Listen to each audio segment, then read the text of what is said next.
Okay, now we are live. Okay.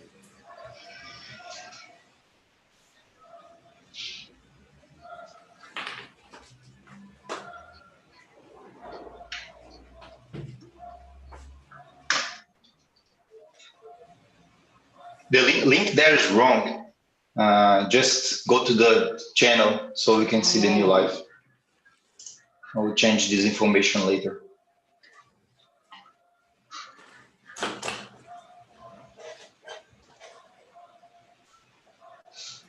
The link is going to the morning Do we have session. a link?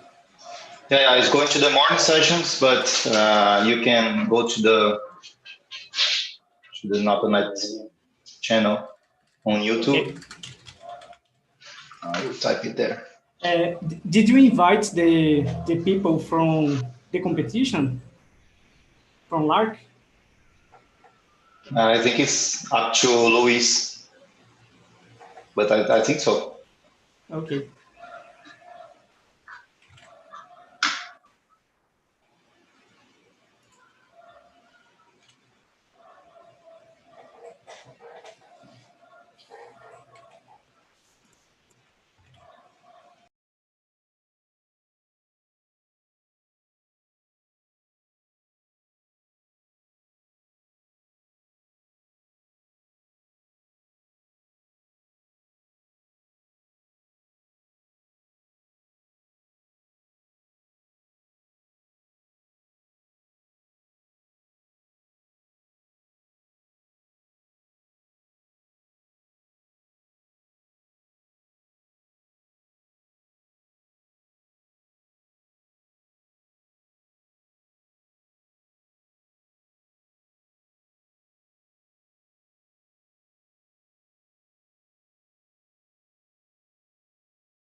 So just missing Joaquim Araújo.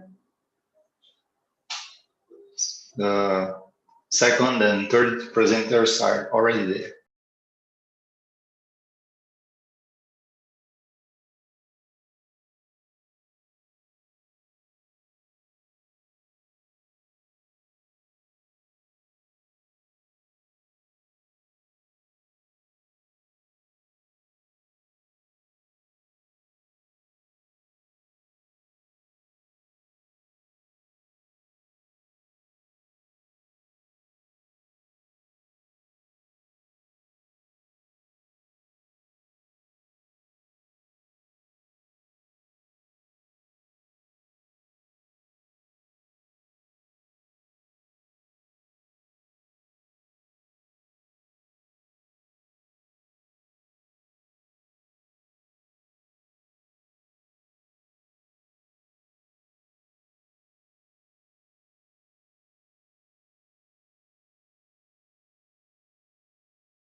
So, Felipe?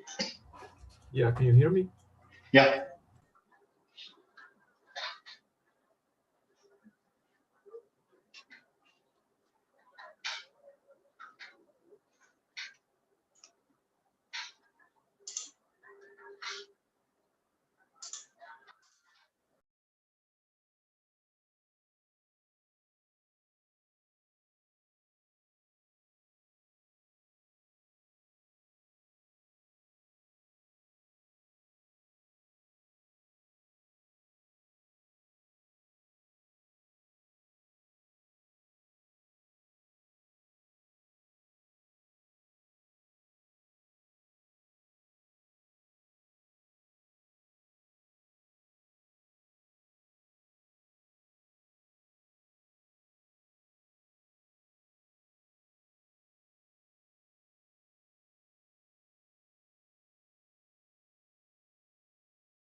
Well, I believe we can pass on to Professor Marcos.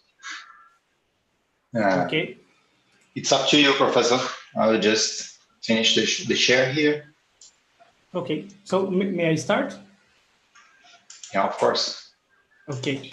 So welcome to session of Robot Soccer 1 from Latin American Robotics Symposium. We are going to have 3 presentations on this session. This session is going to go from 2 p.m. to 2:45 p.m. And the first presentation is Dribbler and Kicker System to Small Size Soccer League Robots, a study and project to Latin American Robotics Competition. And Joaquim Araújo is going to present this paper. Last time I checked, Joaquin was not here. Okay. And so do we have a video, Bruno? Just a second. Okay.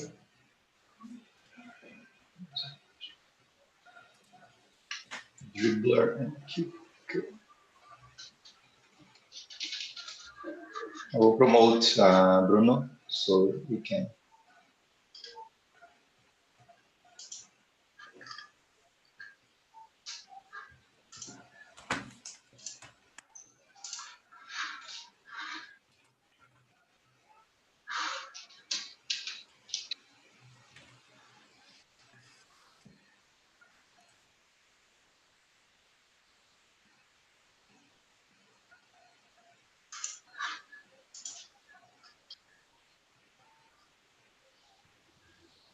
Bruno, do we have a video for the Dribbler? Just a second. I'm just searching first. But Yeah. I believe we do. Yes. Just a second. Yeah.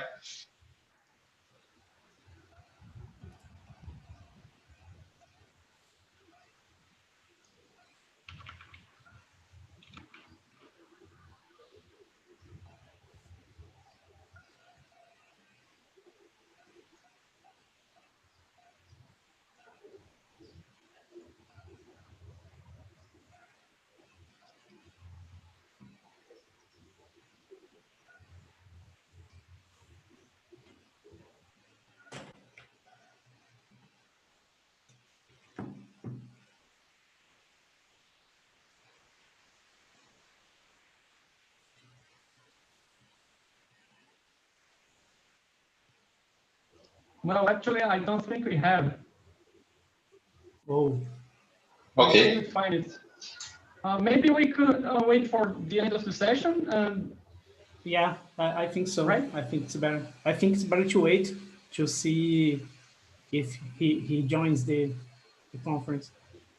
Okay. So.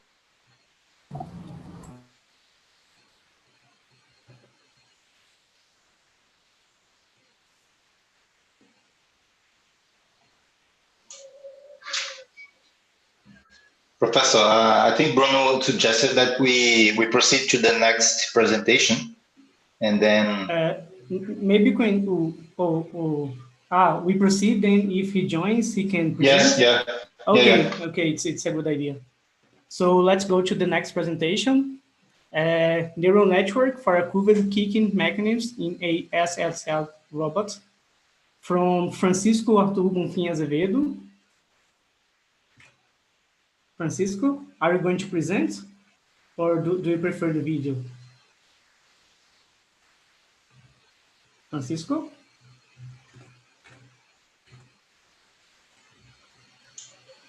I see he's unmuted, but He's my student. I think he. Oh, sorry. Okay. Can you hear me now? He's back. Okay. Yeah. I muted So, my so do you microphone. prefer to present yourself now, or do you prefer to show the video?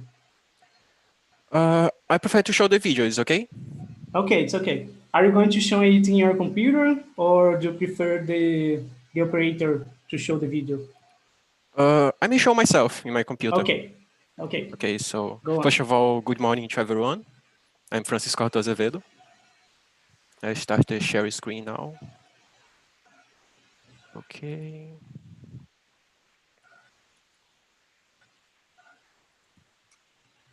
Good morning to everyone.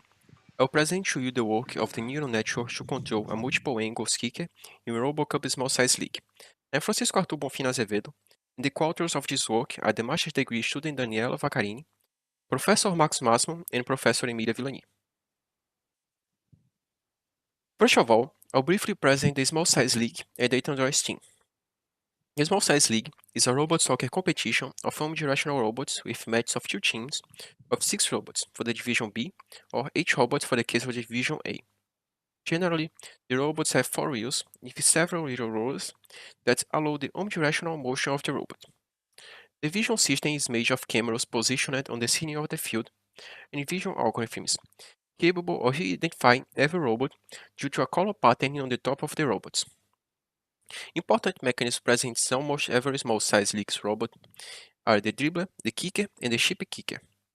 Dribbler, that's a rotating cylinder that locks the ball on the robot, the kicker that kicks the ball, and a ship kicker that makes high kicks on the ball.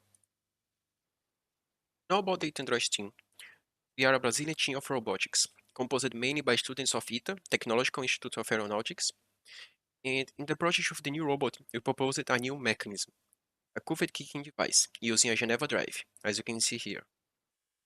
And it is based in turning the kicker in a predetermined angle, allowing the robot to kick the ball in a direction different from the one it is facing. When we combine it with the dribbler, it's possible to make a curved kick, in which the ball makes an extremely unpredictable trajectory, making it almost uncontrollable, given that it's not yet widely used and difficult to model. The curved kick is possible to be used in curved passes, as you can see here, curved direct kicks, as you can see here, and Olympic goals, as you can see here.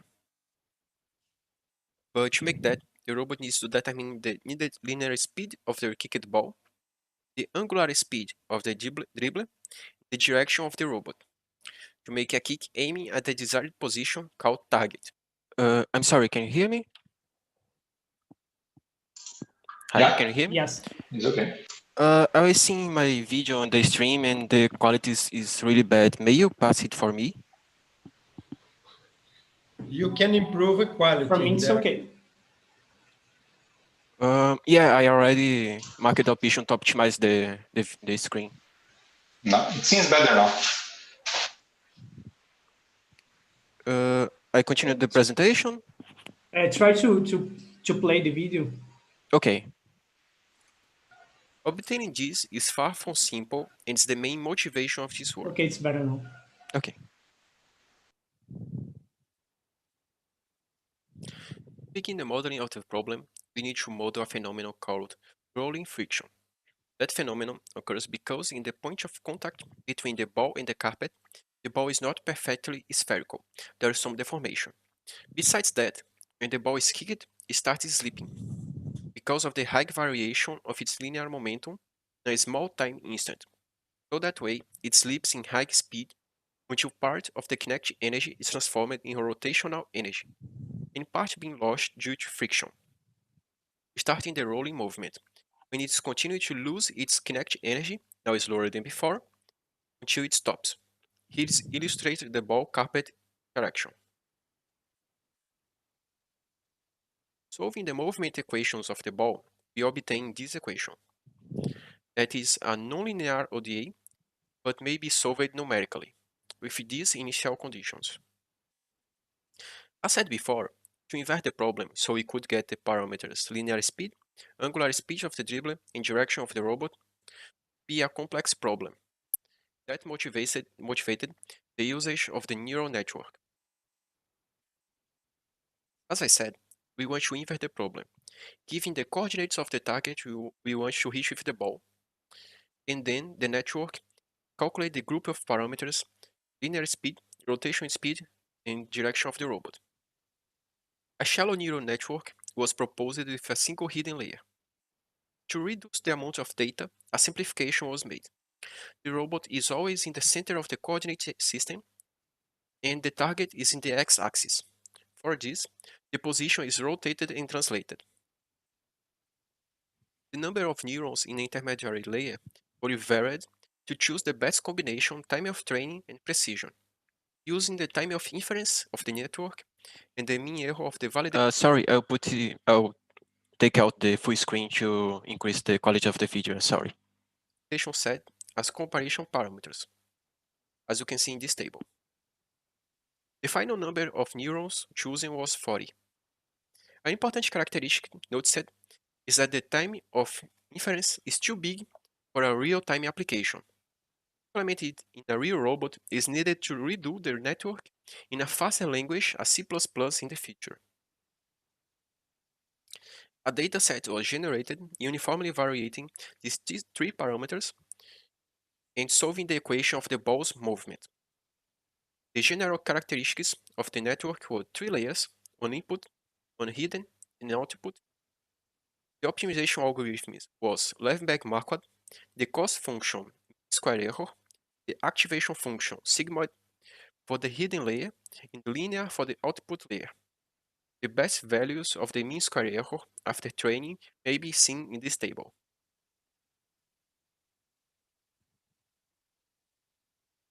To validate the network, a set of simulations were made, calculating the error of the network in each iteration. The tolerance of 0.3 meters of distance between the ball and the target to consider this target hit. The position of the robot and the target were randomly generated, and a limitation of the mechanism was observed. When the target is too close to the robot, less than 2 meters, the ball usually does not hit the target. This is mainly because of the difficulty of generating data in this region, because of the limitations of the mechanism itself. Since the physical mechanism was not being manufactured and tested yet, and this limitation is not yet well known, we lack of requirements to make a refinement of the network. In a future work, after a series of tests with the mechanism, this part will be refined to increase the precision of the network, specifically where the mechanism is effective. Here you can see the mean error of this validation. And here you can see how many times the balls hit the target. Here it's possible to see that the most errors occur because the target is too close to the robot. Now, I will show you some simulations of the neural network in action. First, for the Olympic goal,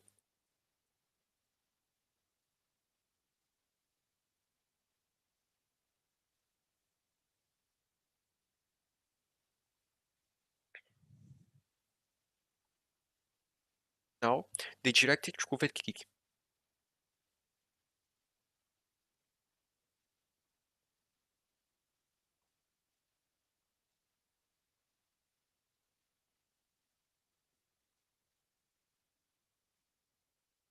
Finally, the curved pass.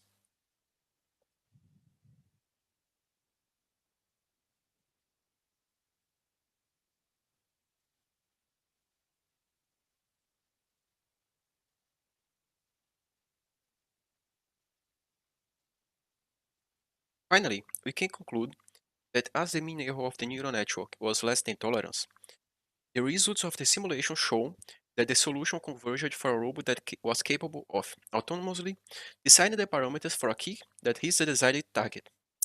And the limitation of the mechanism was identified when the target is too close to the robot. For the future works, we proposed the optimization of the code and implementation on the robot, followed by tests, the inclusion of a feature to evade defeating robots over the trajectory of the ball, make the neural network more robust, improving the training dataset, and tests with the real mechanism to identify its physical limitations, include this on the model. These are the acknowledgements of this work. These are the references of this presentation. And I would like to thank you all. And now it's time for questions. Thank you, Francisco. Thank you. So, Just sorry. No, Okay, it's okay. go on. I was seeing the problem with the quality of the video, but as I think I have still some time of the presentation, may I show again the videos just to see better the results? Okay, go on. Okay. First of all, just to see this, it was difficult to see with the video, but the mean error is really lower. Is really lower than the tolerance, and here is better to see the pie charts. And now the simulations. Here's the simulation for the Olympic goal. The quality is not that good. Okay, but it's possible to see? Yeah, it's better. Okay, I'm sorry for that. Probably not your fault. Okay. Now for the direct covered kick.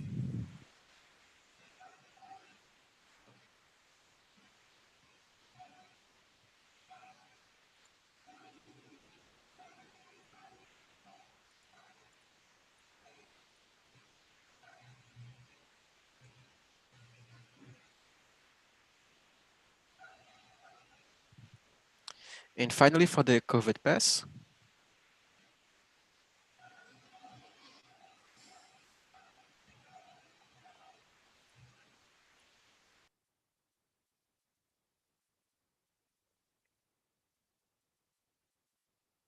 Okay, that's it. Thank you. Okay, very nice. So we have time for one question.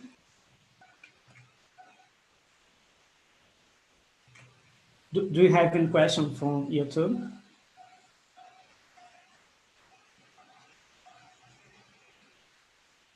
Do you have any question from YouTube? Okay, I don't think so. So I'm going to make one. Okay, so I'm going to make one question. I understand that your work is on simulation now. So when do you intend to put this in your robot? We intend to put this as soon as the mechanism is ready. We are yet in the design phase. The mechanism is already, we already have a CAD, a computer version of the mechanism to be manufactured, but we're still waiting to manufacture a new version of the robots. There is a lot of work to do, like create a new robot, make a lot of changes on it. So as soon as the mechanism is ready, maybe a year from now, we intend to try this code on it. Okay, thank you. Very nice. So going on for the next presentation, is Joaquin here? Not from yet. the first one? Not yet. Not yet? Okay. Not yet. So let's go to the third one. Is Carlos Penas here? Yes. Marcos, Okay. I also have connection issues. If possible, could you play the video for me? Yeah, the operator can play the video. Let's just introduce your presentation, okay? So the presentation now is going to be an analysis of reinforcement learning applied to code task in IEEE Very Small Size Soccer from Carlos Pena. Please, can you play the video? The operator? Yeah, Bruno can do I think that Bruno is going to play. Hello, I'm going to present the work and analysis of reinforcement learning applied to code task in IEEE Very Small Size Soccer. We are the group from the Federal University of Pernambuco. This research is applied to IEEE Very Small Size Soccer. It is a robot soccer competition composed by two teams of 3 autonomous robots each one. The robot's task is to navigate through the field and move the ball to score goals. But they cannot receive any human interaction. All the data is provided by these 2 cameras that capture the image from the field and send it to the strategy model. This camera processed data serves as input for the strategy model to choose the best formation and define the role for each robot, depending on the situation. Then, this information is sent back to the robots. During the game, the robots' roles can change dynamically, so a goalkeeper can become an attacker and vice versa, for example. Also, in the same role, the behavior can change, so an attacker can become more aggressive or more defensive, depending on the situation. Therefore, the choice of formation plays an essential role in the game. But the team members cannot interact or change the strategy model during the game, except in break time. In this time, they usually change their formation depending on the understanding of the game so far. Our goal, so, is to analyze the match situation and choose the best strategy for each moment. Providing a background on our research, the basic definition of a reinforcement learning algorithm is that the agent interacts with the environment, observing the state, performing actions, and receiving reward signals. Its objective, therefore, is to find a policy or a behavior that maximizes the expected total reward, also called value function. A method that achieves good performance in reinforcement learning is the DKN, or Deep Q network. It is a key learning technique that uses a neural network to estimate the action value function, or the Q value. The inputs of this neural network are the states, and the outputs are the estimated optimal values of each action in the state. One important characteristic of DKN is the experience replay. It is a buffer that stores the agent's experience and uses it in order to update the network's weights. One variation of DKN is the double learning, or DDKN. It uses a target network in order to help to stabilize the training, and we use this in this research. Another family of approaches in reinforcement learning are the actual critic methods. They learn the approximations to both the policy, called the actor, and the value function, which we call the critic. The DDPG, or Deep Deterministic Policy Gradient, uses a neural network to approximate the actor and the critic function. As basis for our work, we use the paper An Adaptive Decision-Making Method with Fusion-Based Reinforcement Learning for Robot Soccer. It parts from high-level features from the game, as for example the ball controlling ability or the number of shots in target, for example, and performs variables fusification. Then, with that and using a Bayesian network, it calculates the actions probabilities. Then, it uses skill learning to choose the team's behavior. Our proposed approach, on the other hand, uses only the robots and the ball's positions during the game as inputs to the deep reinforcement learning algorithms, and then proposes the best strategy to the team depending on the situation. In order to perform the training and the tests, we use the FearAsync simulator. It is an open source simulator that communicates with an OpenAI gene-based environment. This environment receives the simulation information and processes it to structure the state that is used in the reinforcement learning algorithm. This environment also communicates with the training agent, that is the team that we're trying to train, and sends to it the roles to be chosen. This training agent also communicates with the simulator in order to send to it the positions for the robots. We also use a deterministic agent as the adversary team. Our state space is composed by the main continuous features of the game: the ball position, the adversary's position, teammates' positions, and the teammates' angles relative to the field center. These information are stacked 4 times, so we use the information from the actual state and the information from the 3 previous states. This way, the reinforcement learning method learns between the states. In order to compose our action space, we have 3 different roles: attacker, goalkeeper, and defender. So, in the DPN, our action set is composed by all possible combinations of these 3 roles for the 3 robots that we have on the team. So, we have 27 discrete available options for the DKN. For the DPG, we have 3 continuous actions, 1 for each robot, and the value of the action will change depending on the level of aggressivity of the robot. So, the attacker is more aggressive and the goalkeeper is less aggressive. All these actions can be combined in 5 different strategies: very offensive, offensive, balanced, defensive, and very defensive. When defining our reward shaping, we want the team to be positively rewarded if it scores a goal and negative reward if it receives a goal. But only the goal score is not enough for getting the information from the game. It's too sparse. So, in order to reduce this sparsity, we also use the gradient of the ball's potential. The ball's potential is related to the distance between the ball and our goal, that we want to be as big as possible, and the ball and the enemy goal, that we want to be as smaller as possible, because we want the ball to move towards the enemy's goal. The gradient of the ball's potential will calculate the difference between the ball's potential in 2 different timestamps. So we want to maximize it because we want the ball potential to grow as big as possible. As we enable extreme strategies in the game, as for example 3 goalkeepers, we will also add a negative reward in case it commits a penalty infraction in order to reduce this kind of infractions. Our experiments were performed using DDKN and DDPG policies to model our agent, being trained against 3 different strategies. The figure shows the adaptation for each model during the training, or the accumulated total reward along 150,000 steps of training.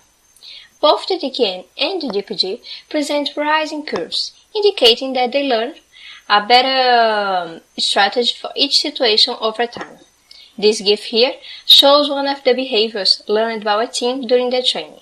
Our team is the yellow team, and it learns, for example, to change from a goalkeeper to an attacker. The trained models with the 2 different policies played then 30 matches against each one of the 3 opponent strategies: heavily aggressive, aggressive, and balanced. And this table here shows the mean and standard deviation of goal scores for each one of these experiments. It's possible to see that the DDKN achieved a good result against the balanced team, not being able, however, to duplicate this result against the other strategies. The DDPG, on the other hand, achieved an excellent result against the balanced team and was even able to tie against the heavily aggressive team. The smooth aggressiveness in the DDPG's output gives a certain interpretability to the output, so the system completes the task better than the DDKN. Our trained models also played 30 games against one of the LARS 2019 teams that was in fifth place in the last year's competition. That has the same low-level functions that we do, changing only the strategy.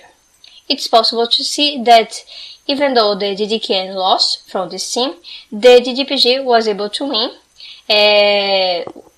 in the mean and obtained 14 wins and only 7 losses. This image here shows the action distribution in both strategies during the tests.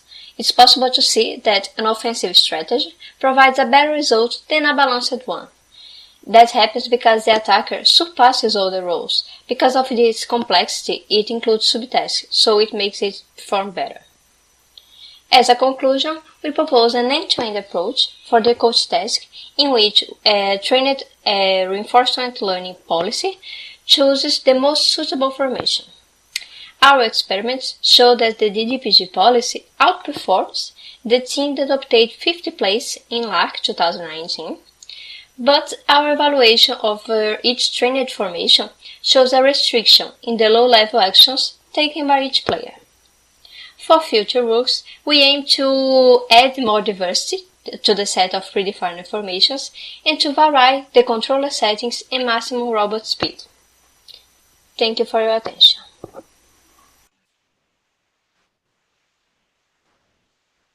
Thank you. We have time for questions.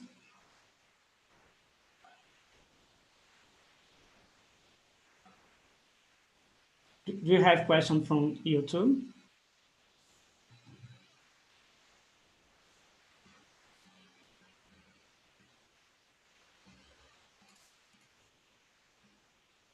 Okay, I don't think so. So I'm going to ask some questions. Okay. It's not clear to me how do you translate for numbers that DDPG is going to output. So DDPG is going to output real numbers, so floating point numbers, and how do you translate that to actions that are discrete as you do in your system? Okay. The DDPG return a float number, and we describe by threshold value, both for the up value and to threshold in case.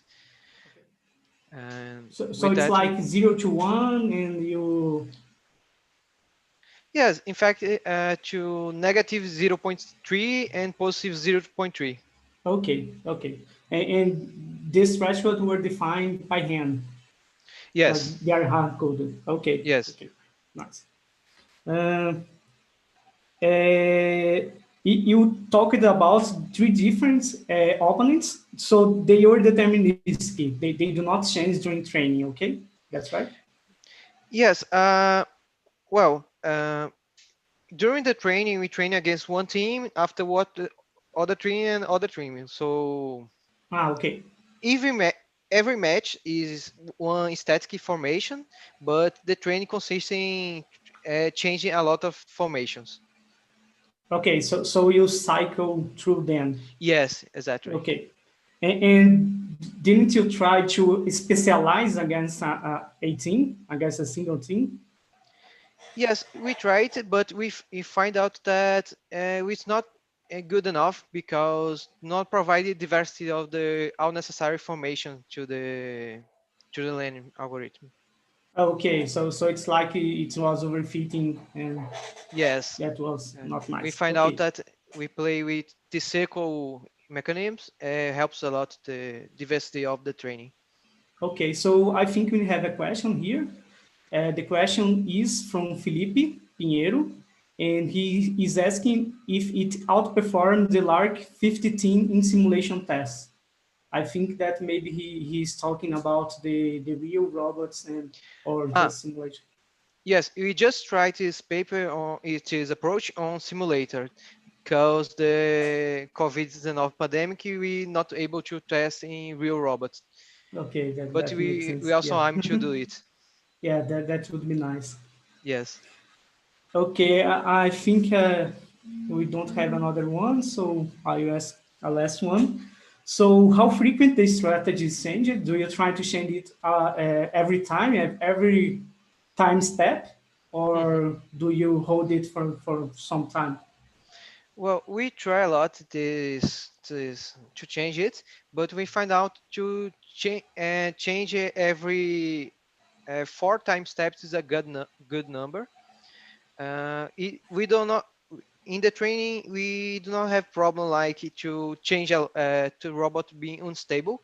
Even if we send a lot of information, the network learn to stabilize the training. They doing a good job if you update it more frequently. Okay, very nice. And don't you have some kind of oscillation between different decisions if you do Mm, it frequently? no, in fact, the network learn how to not oscillate too much because Nice. the window that we pass the current frame and the others 3 frames before the information of the frames. Okay. Is Joaquin here from the first presentation? No, actually, he sent us an email apologizing, and Okay. maybe who knows? Maybe he can join us afterwards in the end of the day. We don't know yet. Okay. Okay. Oh, Julio, we are going to switch him for tomorrow afternoon. Okay. Okay. Okay. Okay. That's okay. So since we have time, I think I'm going to ask a last question. Sorry, I said that the last one was the last. No problem. But the work is very interesting. I know that you guys from Robocin have another work where I think that you used reinforcement learning for the robots themselves, for Yes. controlling the robots. So I understood that in this work here, you are using uh, controllers that are In the like work, an analysis. hand-coded risks, not the ones from reinforcement learning, right? Yes. Okay. Do you intend to combine the two approaches, like a hierarchy of reinforcement learning agents? Yes.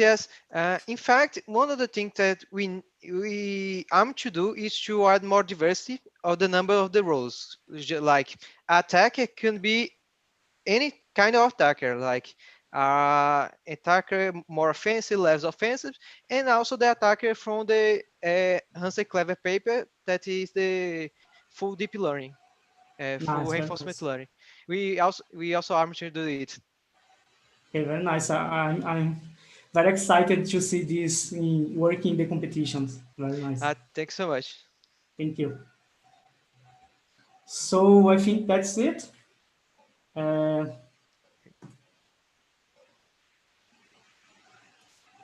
Is Francisco here? Yeah, I think he's on the attendees. I can promote him. Just a second. Okay. He asked me if you could play the video using the time remaining in the session. Can you do that? Yeah, Bruno? Since the quality of the video was very bad at the beginning.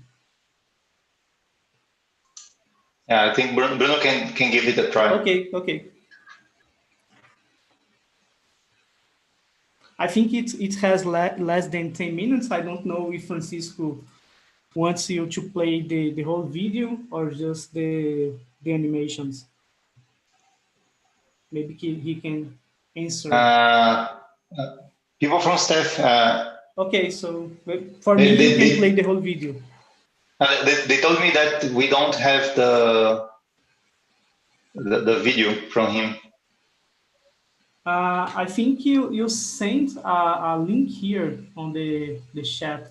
Here. I'm sorry. I'm having problems sharing my screen. I can't get out of screen sharing option. Okay. No problem. I can try it.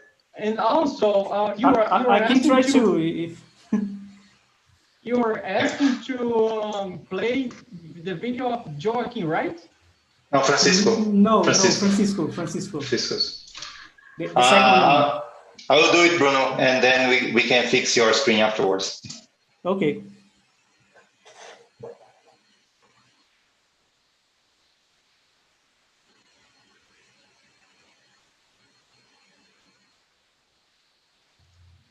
Júlio, could you please stop my screen sharing?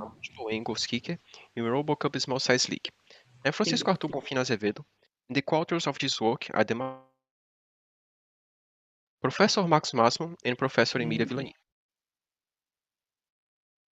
First of all, I'll briefly present the Small Size League and the Untitled Chapter. The Small Size League is a robot soccer competition of omnidirectional robots with matches of 2 teams of 6 robots for the Division B or 8 robots for the case of the Division A. Generally, the robots have 4 wheels with several little rollers that allow the omnidirectional motion of the robot. The vision system is made of cameras positioned on the center of the field and vision algorithms, capable of identifying every robot due to a color pattern on the top of the robots. Important mechanisms present in almost every small-size league's robot are the dribbler, the kicker, and the chip kicker. Dribbler, that's a rotating cylinder that locks the ball on the robot, the kicker that kicks the ball, and a chip kicker that makes high kicks on the ball. Now about the Android team. We are a Brazilian team of robotics, composed mainly by students of ITA, Technological Institute of Aeronautics, and in the project of the new robot, we proposed a new mechanism, a curved kicking device, using a Geneva drive, as you can see here. And it is based in turning the kicker in a predetermined angle, allowing the robot to kick the ball in a direction different from the one it is facing. When you combine it with the dribbler, it's possible to make a curved kick, in which the ball makes an extremely unpredictable trajectory, making it almost uncontrollable, even that is not yet widely used and difficult to model. The curved kick is possible to be used in curved passes, as you can see here, curved direct kicks, as you can see here, and Olympic goals, as you can see here.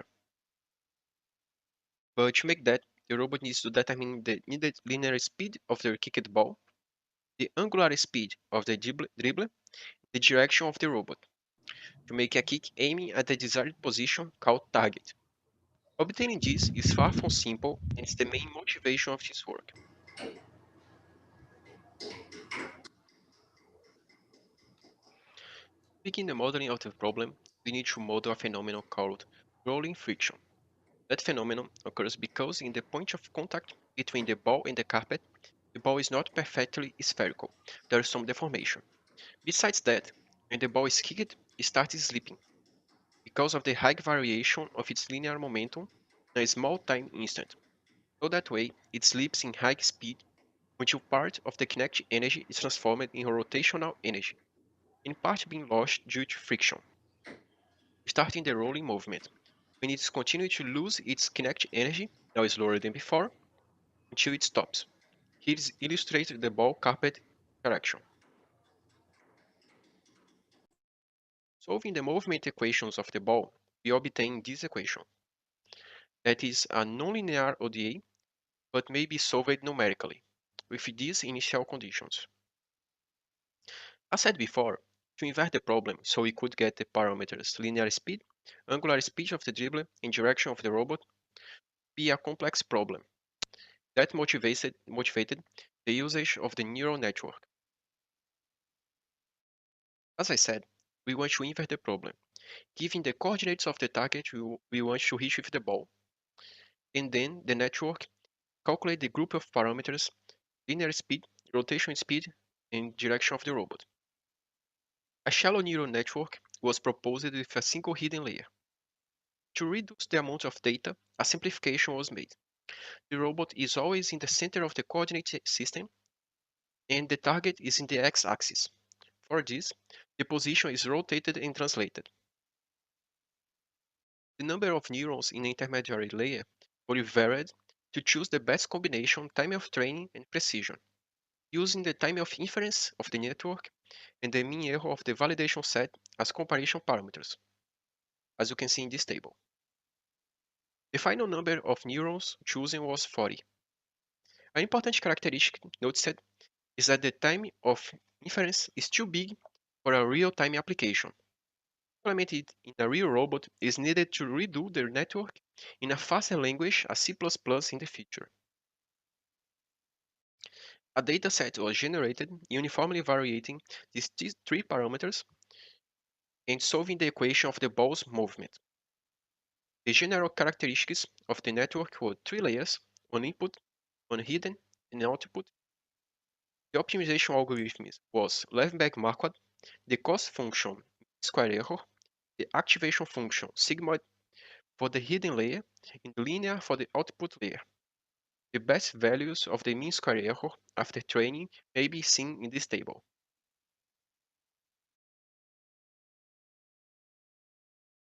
To validate the network, a set of simulations were made, calculating the error of the network in each iteration. The tolerance of 0.3 meters of distance between the ball and the target to consider this target hit. The position of the robot and the target were randomly generated, and a limitation of the mechanism was observed. When the target is too close to the robot, less than 2 meters, the ball usually does not hit the target. This is mainly because of the difficulty of generating data in this region, because of the limitations of the mechanism itself. Since the physical mechanism was not being manufactured and tested yet, and its limitation is not yet well known, we lack of requirements to make a refinement of the network. In future work, after a series of tests with the mechanism, this part will be refined to increase the precision of the network, specifically where the mechanism is effective. Here you can see the mean error of this validation. And here you can see how many times the balls hit the target. Here it's possible to see that the most errors occur because the target is too close to the robot. Now, I will show you some simulations of the neural network in action.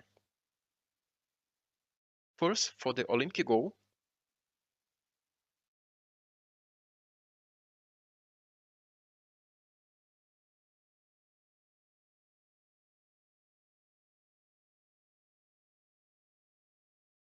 now the directed curved kick.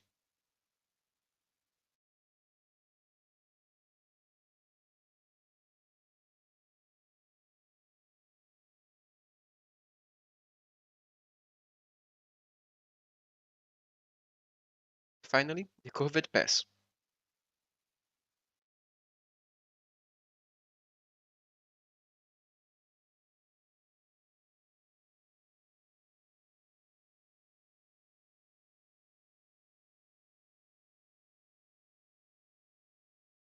Finally, we can conclude that as the mean error of the neural network was less than tolerance, the results of the simulation show that the solution converged for a robot that was capable of autonomously deciding the parameters for a kick that hits the desired target. And the limitation of the mechanism was identified when the target is too close to the robot. For the future works, we proposed the optimization of the code and implementation on the robot, followed by tests, the inclusion of a feature to evade defeating robots over the trajectory of the ball, make the neural network more robust, improving the training dataset, and tests with the real mechanism to identify its physical limitations, include this on the model. These are the acknowledgements of this work. These are the reference of this presentation. And I would like to thank you all. And now it's time for questions. Thank you. So this is the end of this session, and see you in the next ones. Yeah, thank you very much.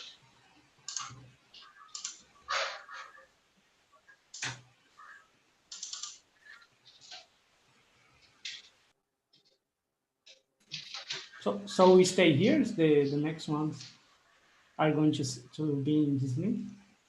Yeah, I will just organize people, because when we are screen sharing, we can't do much. So okay. I'll just move the next host.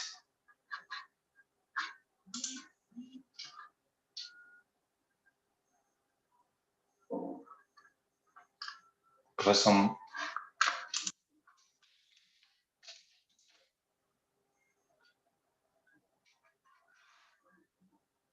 I think I repeat, it's Paulo Rosa, the next two rows. Let's see.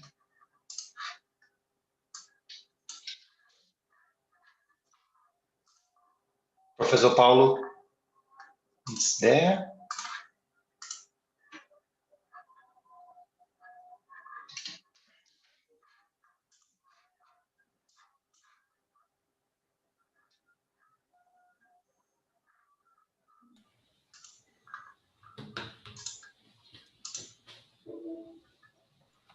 Okay. We can start okay. When you want, when you are ready. Okay, so let's start the technical section, SACR 2. And the first paper will be push recovery strategies through deep reinforcement learning. And it will be presented by Dickiziano Mello. Please, Dickiziano, you have 12 minutes to make your presentation.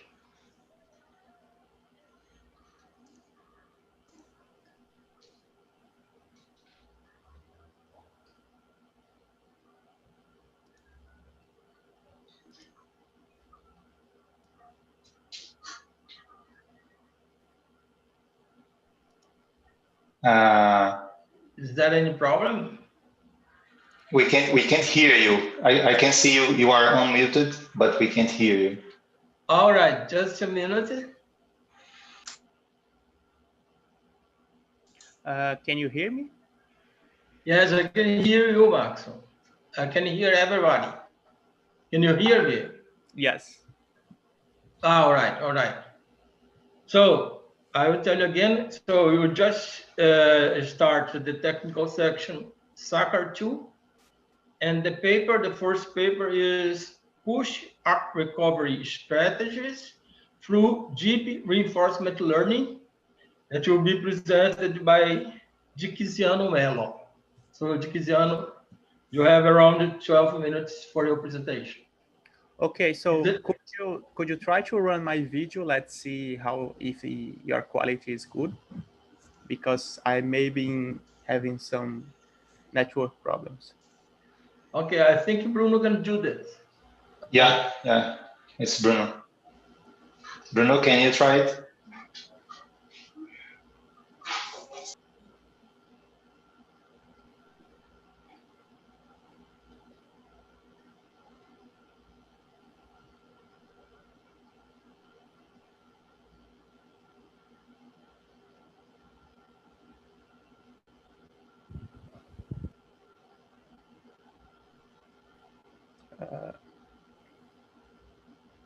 All right.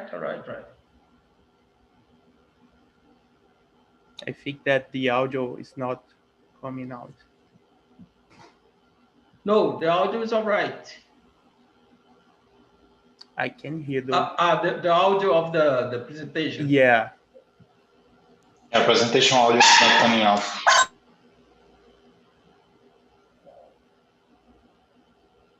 All right.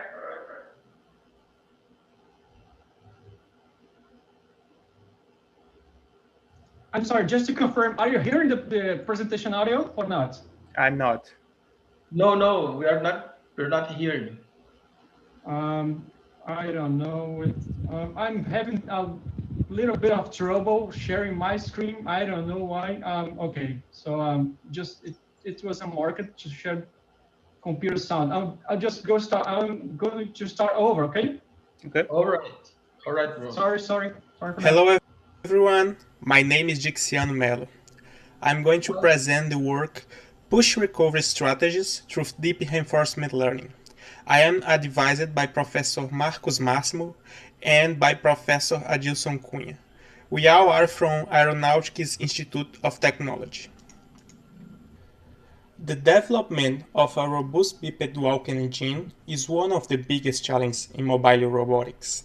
Legged robots are more adapted to navigate in real environments. Unfortunately, they still lack of ability to keep the balance and resist perturbations. In order to improve legged robots' locomotion, many researchers have studied what causes humanoids to fall and what could be done to avoid it. This is the ultimate goal of this work. The balance control in human beings has been described mainly by two behaviors, ankle and hip strategies. Those human behaviors are the inspiration of our approach. Deep reinforcement learning has demonstrated success in continual control problems. Hess and others achieved robust locomotion behaviors that perform well across a suite of tasks. On the other hand, OpenAI created a system that was able to learn humanoid hand dexterity from scratch in a real robot. These pictures summarize the current work. The problem that we address is trying to implement a push recovery controller to improve a bipedal walking engine.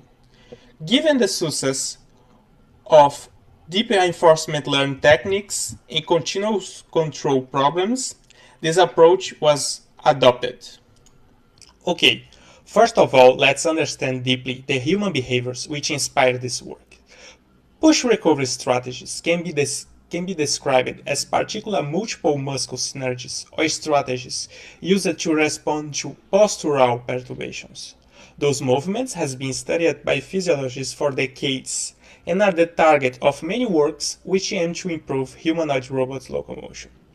As you can see in figure number 2, with ankle strategy, the balance is restored using torques generated at the ankle joint, and there is no bending in the hip. The core idea is to move the center of pressure in order to change the tangential ground reaction force, increasing the horizontal component Fx. As a consequence, the motion of the center of mass is affected and therefore the balance is recovered, as illustrated in figure number 3. As you can see now in figure number 4, with hip strategy, balance is restored by the combined use of ankle torque and by bending the hip. The upper body rotates forward and downward, which generates a backward rotation on the lower body. The outcome is a higher angular acceleration of the body, restoring the balance. As the location of the center of pressure is limited by under the feet, the ankle strategy is used first with small perturbations. The second strategy, hip strategy, is responsible by creating a moment about the center of mass, which generates a larger tangential ground reaction force. This leads to a new point, which is called centroidal moment pivot, CMP. For a non-zero centroidal moment, the CMP may move beyond the edge of the superfoot, generating a larger horizontal component of the tangential ground reaction force, as can be seen in figure number 5. Our next topic is a literature review.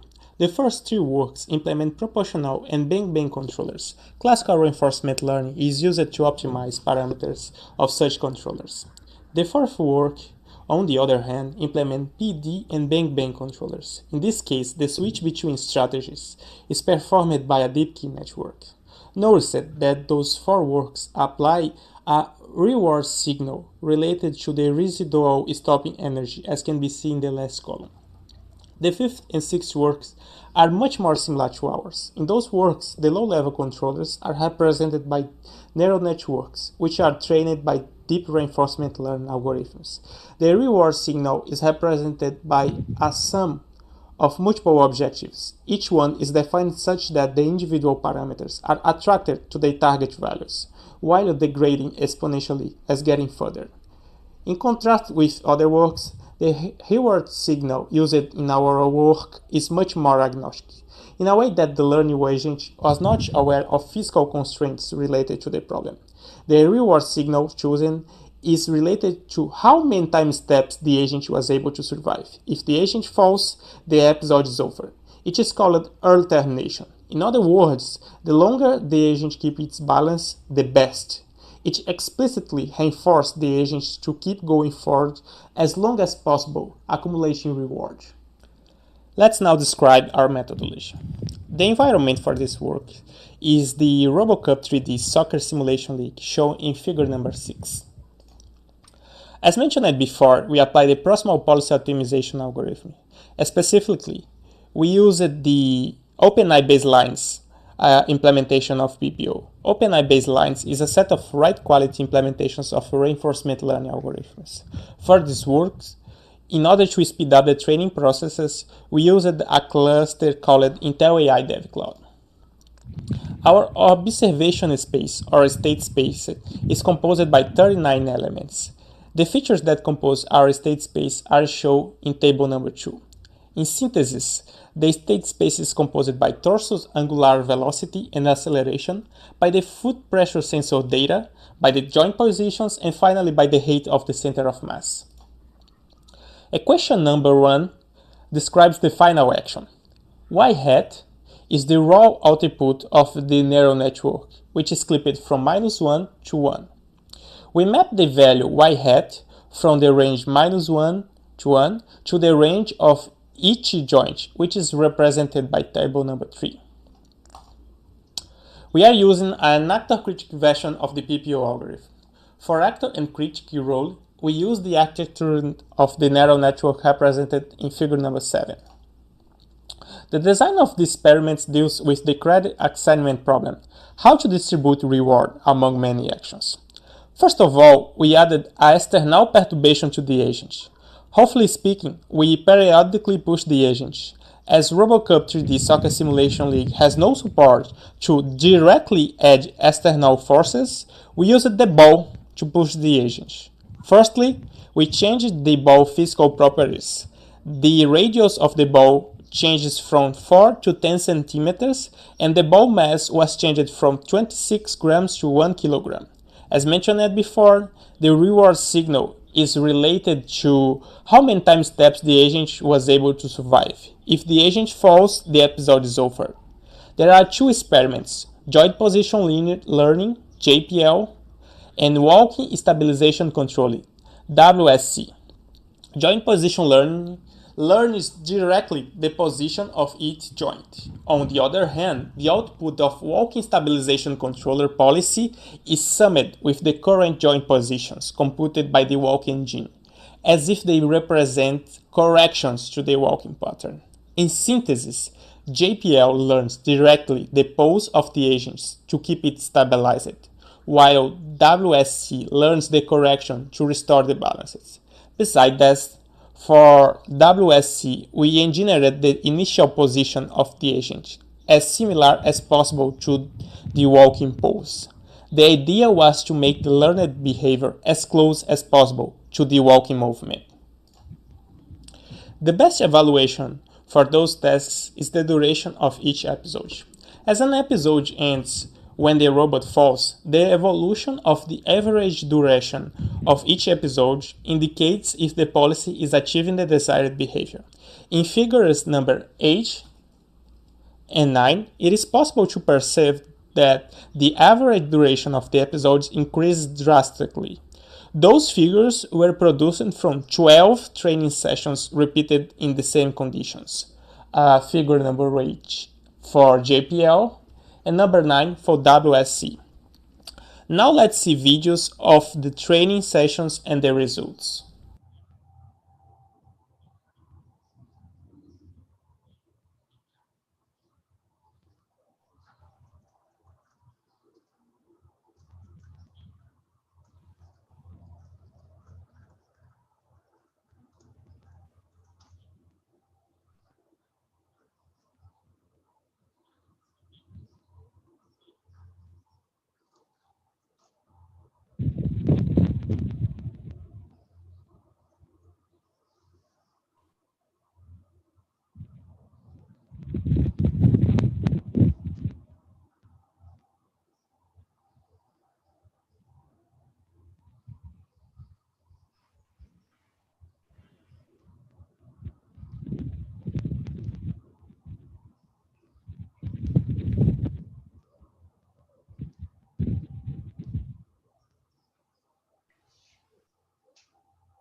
The main goal of this work was to learn a human-inspired behavior for a simulated humanoid robot. We showed that our methodology was capable of learning a push recovery controller using a reward function without any physical constraints in just a few hours. Fortunately, our WSC policy was also deployable to our current walk engine. For future works, we aim to learn the desired behavior while the engine walks, and also investigate how the reward signals used in related works can affect our learning process. We thank our sponsors and members of IT Androids. Special thanks for Intel for providing the computational support to make it feasible the execution of this project. Thank you very much, Dikiziano. So we have time for one question. I'd like to ask if there is some questions, some comments. So if there is no question from YouTube also. So in the text, Dikiziano, so first of all, the work is very nicely done. Thank you. I read the paper. Oh, thank you. Great. And the article is very, very nice. This is a very good contribution to the humanoid community in the Robocup.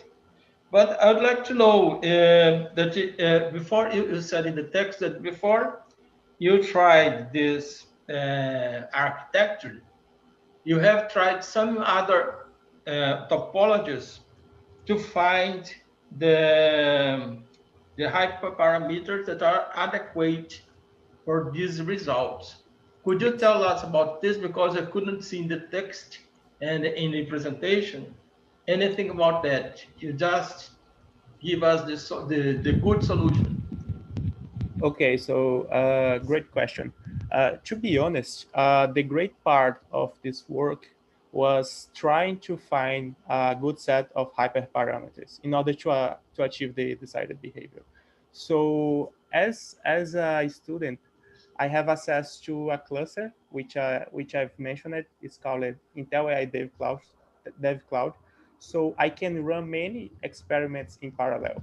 What I do usually is like create batch of experiments, changing the hyperparameters, and after the experiments are finalized, I just compare the final outcome of these experiments. I usually do this for the hyperparameters of the PPO. As you can see in the paper, I show the best hyperparameters that I have already found. About the architecture of the neural network, to be honest, I've changed the architecture of the neural network, but I could not find yet like a huge improvement in the performance of the agent. So I've already tried like LSTM, and also I have tried to add more hidden layers or add more neuron units, but I couldn't see like a huge improvement in the performance of the agent. To be honest, what causes a real impact in the outcome is the hyperparameters of PPO. Okay, thank you very much for your response. And also thank you very much for your presentation. It was very nice. Thank you. And because of time, you have to pass to the next presentation. So I'll ask Bruno to put the next article. So can I play the video on my computer? For sure, Maximo. Can I do it? So the next presentation is deep reinforcement learning for humanoid dribbling, and it will be presented by Maximo from ITA. Okay, I try to share my screen here. Are you seeing my screen? Yeah, you can see it. Are you hearing the sound? Yes, it's all right. Everything's all right. Okay, so I put play.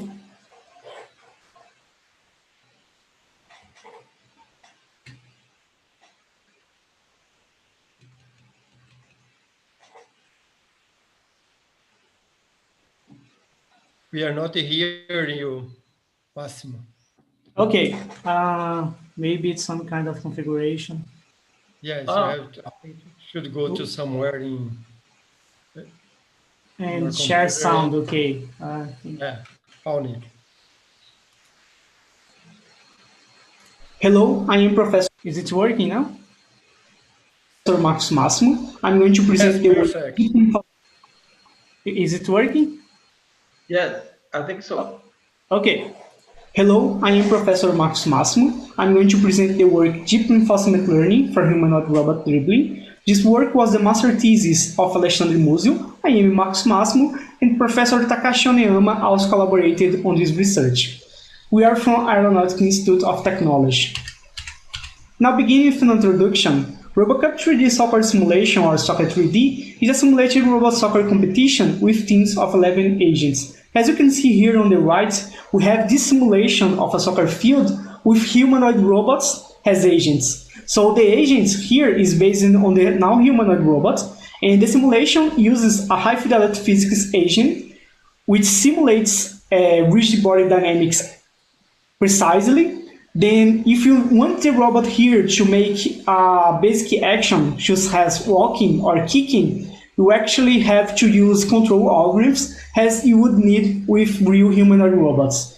And in this domain, machine learning techniques are very popular because since you have a simulation, you can run a lot of simulated experiments, get a lot of data, and then use this data in your machine learning algorithms. The objective of this research is to learn a high-level dribbling behavior using deep reinforcement learning, or DRL, and we used a hierarchical approach since learning to control the joint directly to make a dribble is very hard. We tried to make the learning agent command a model-based walking engine, which was previously developed in our lab using control theory. Now we are going to talk about some related works. So modern deep reinforcement learning algorithms such as DDPG, TRPO, and PPO have shown remarkable performance for continuous control tasks. The soccer 2D domain, which is another domain related to robot soccer, Stone used the DDPG for the half-field offense task. In the small size domain, some works have used DRL for high-level behaviors such as kicking, going to the ball, passing. In Soccer 3D, McAlpin and Stone applied CMAES, which is an evolutionary strategy algorithm to learn dribbling without opponents. To the best of our knowledge, no work has ever used GRL for high-level behaviors in Soccer 3D. There are works, however, that use GRL to learn motions, such as walking, running, and high-performance kicks. But we don't know about works that use this kind of algorithms for high-level behaviors. We used a hierarchical approach, as I said before, where we had a high-level controller that commands a walking engine, a model-based walking engine, at 10 Hz, and the walking engine computes joints speeds, which are sent to the simulator at 50 Hz. The command to the walking engine is a desired velocity vector.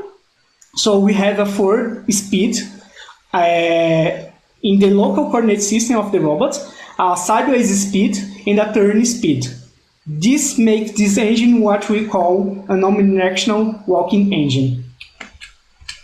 Now, talking about the dribbling task, we define this yellow rectangle here, and this blue robot here is the learning agent, which is learning to dribble the ball against this red opponent.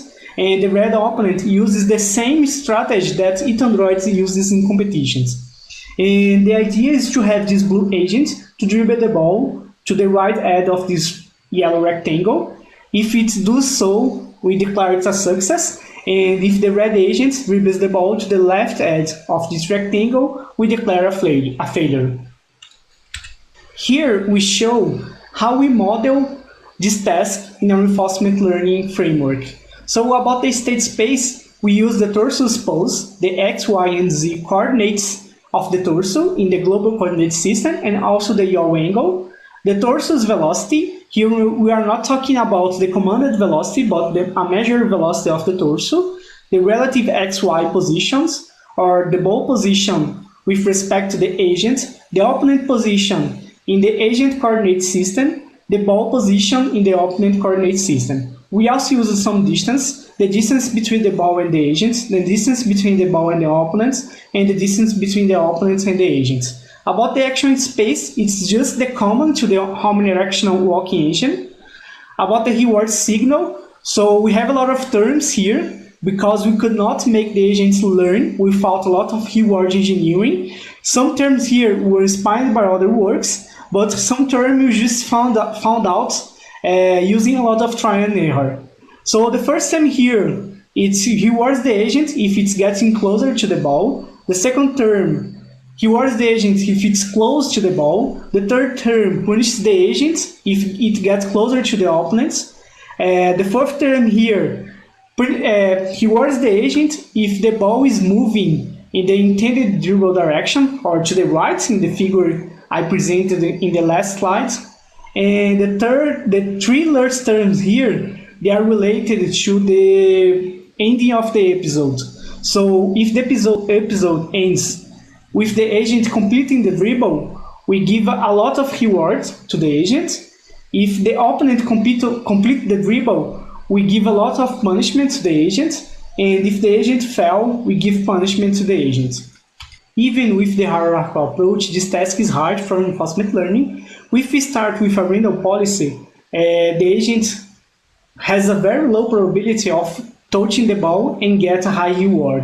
So we used a technique called curricular learning, where we start with very easy tasks and we make the tasks harder and harder and harder until we arrive at the task we actually care about. So we used two kinds of curricular learning. The first one is related to the distance between the agent and the ball, and the distance between the opponent and the ball in the start of the episode. So at first, the agent starts very close to the ball, and we increase this distance while the training progresses. On the other hand, the opponent starts very distant from the ball, and we decrease this distance while the training progresses. About the opponent skills, we start with a dummy agent that does not move, and after some time, we switch to an agent that uses the same strategy Androids uses in competition. About the training setting, we used a common notebook to train this agent, so we did not have a lot of computing power. About the deep reinforcement learning software, we used OpenAI baselines, which has implementations of the algorithms that we used. It has implementations of the DPG, TRPO, and PPO. About the hyperparameters, we used the default hyperparameters from baselines, so we didn't try to tune any hyperparameter. This plot shows the evolution of the reward during training. As you can see, PPO was the only algorithm to learn something on this task. TRPO and DPG didn't learn anything at all. And this plot shows a very common reward curve where the agents clearly learning how to accomplish this task. And the vertical line here shows when the curriculum is used, when we switch from the dummy agents to the agents that Android uses in competitions.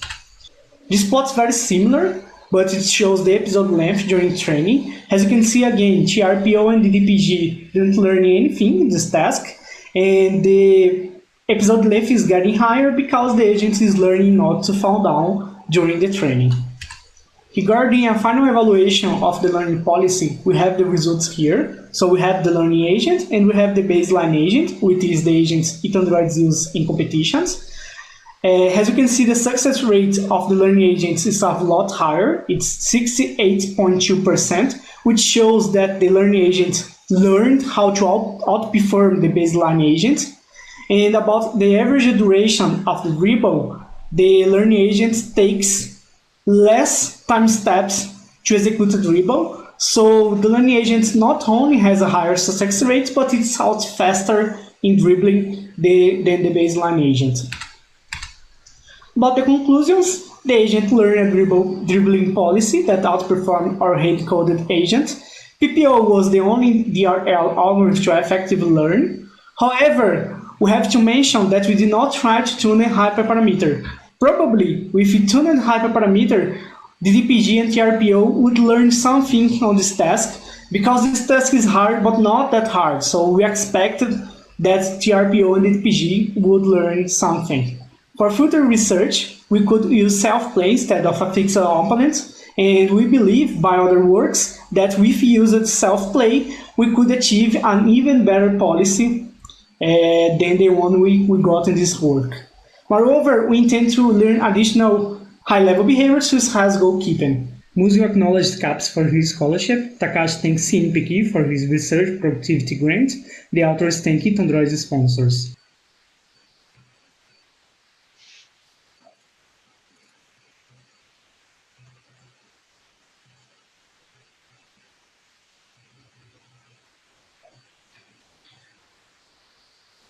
So here we have the learning agents dribbling against the fixed opponent.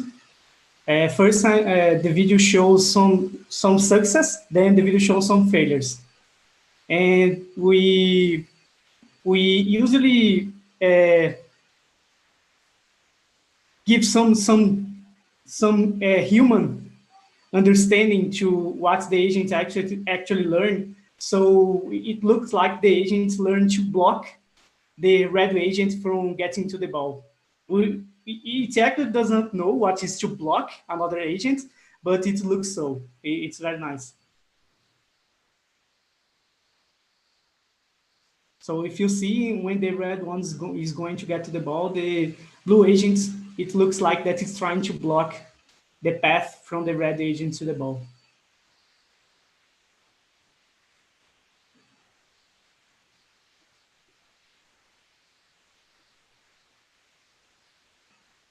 Now we have some failures.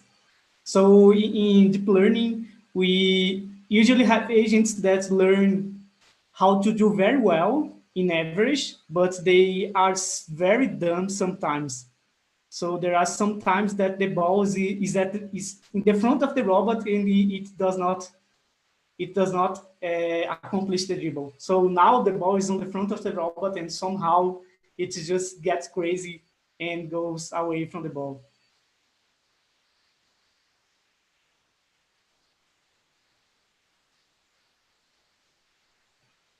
Another ridiculous failure. Okay, so that's it. I will stop sharing. Okay. Thank you very much, Maximo. I'd like to know if there is some questions. We have time for 1 or 2 questions. Questions or comments from the audience or from the YouTube.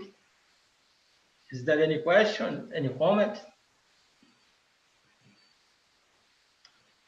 All right, Marcos. First of all, Marcos, I would like to congratulate you for this work, since this is a very innovation work in the Robocup community, since no one has used DRL for learning high-level behavior for the Robocup community.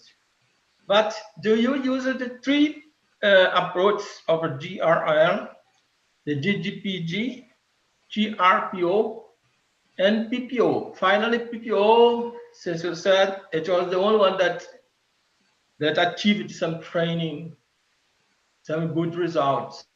Do you have any clue about why this happened?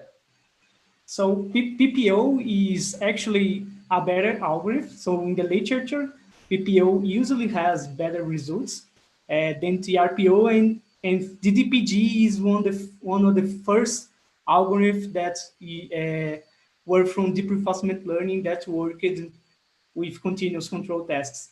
So DDPG is not that good, not a very good algorithm for deep reinforcement learning. Of course, some time ago it was the state of the art, but now it's considered not a very good algorithm.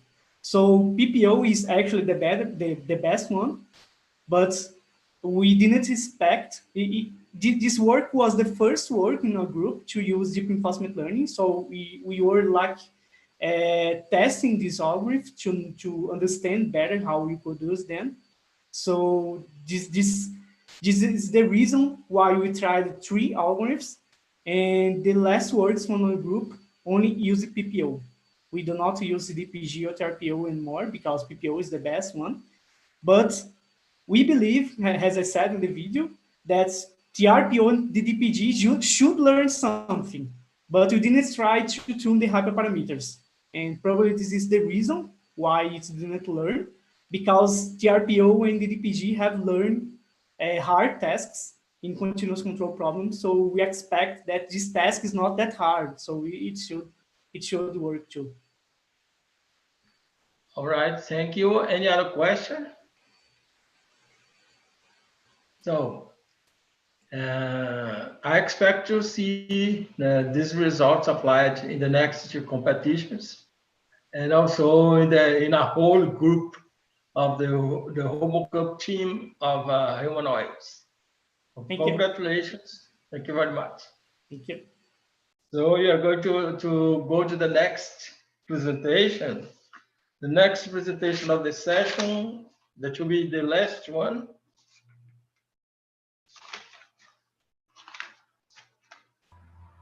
So I'll ask Bruno to just listen to me. Yes. So the next presentation, the next article will be the title will be Comparison for Sampling Based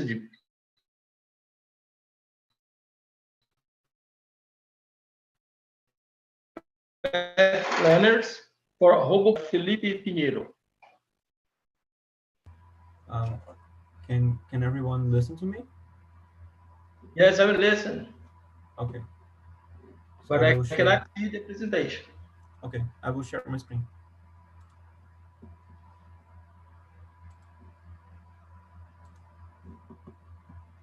Okay. Can everyone see my screen?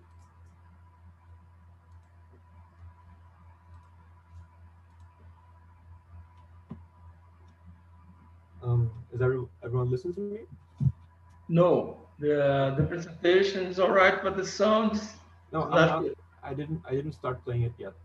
Okay, so please, you can start it. And I will be presenting about the paper Comparison of Sampling-Based Path Planners for Robocup Small Size League.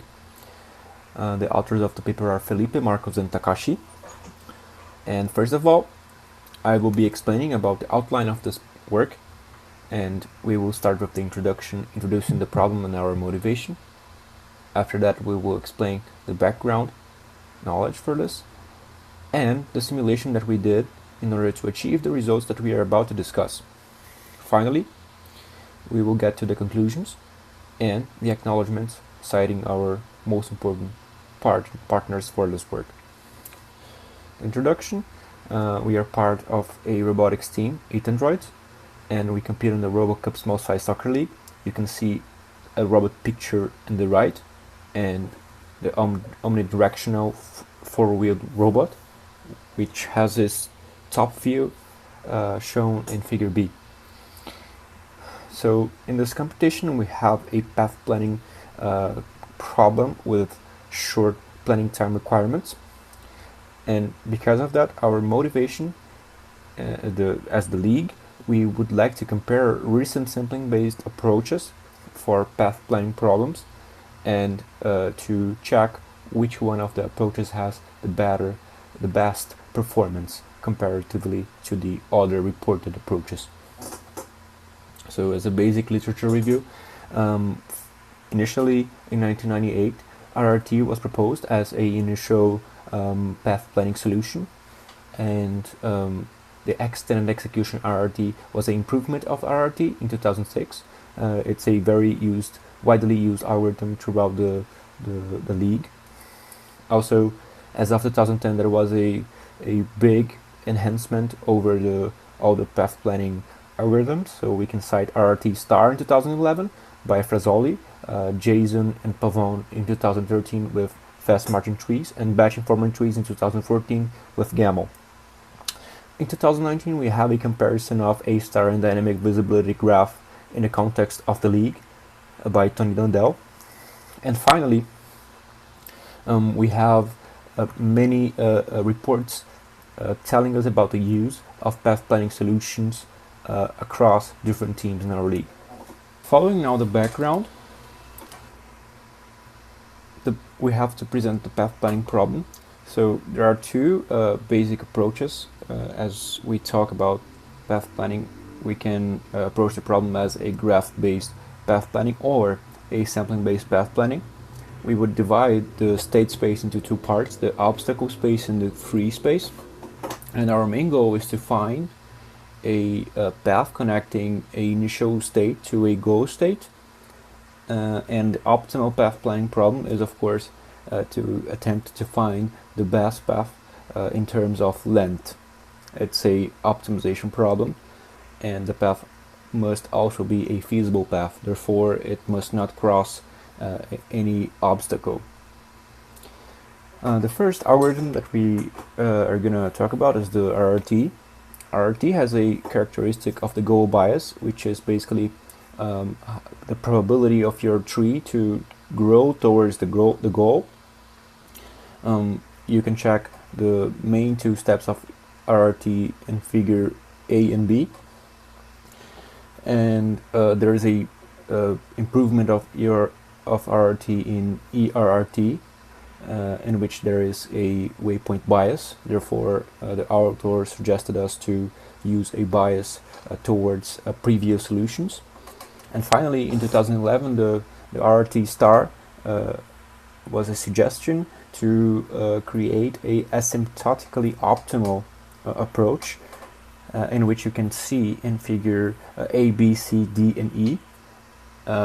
He adds up the step of rewiring to RRT, which is fundamentally the basis of the optimality. The fast marching trees algorithm is basically it uses a data structure, a RDIS graph. You can check in figure 3. Basically, it samples n states from the free space, and it does lazy collision checks. It performs lazy collision checks in a way that it firstly attempts to find the best path across the graph using graph-based approaches, and then after finding the best, it attempts to check if that path crosses any obstacle. Finally, the batch informant trees is another approach.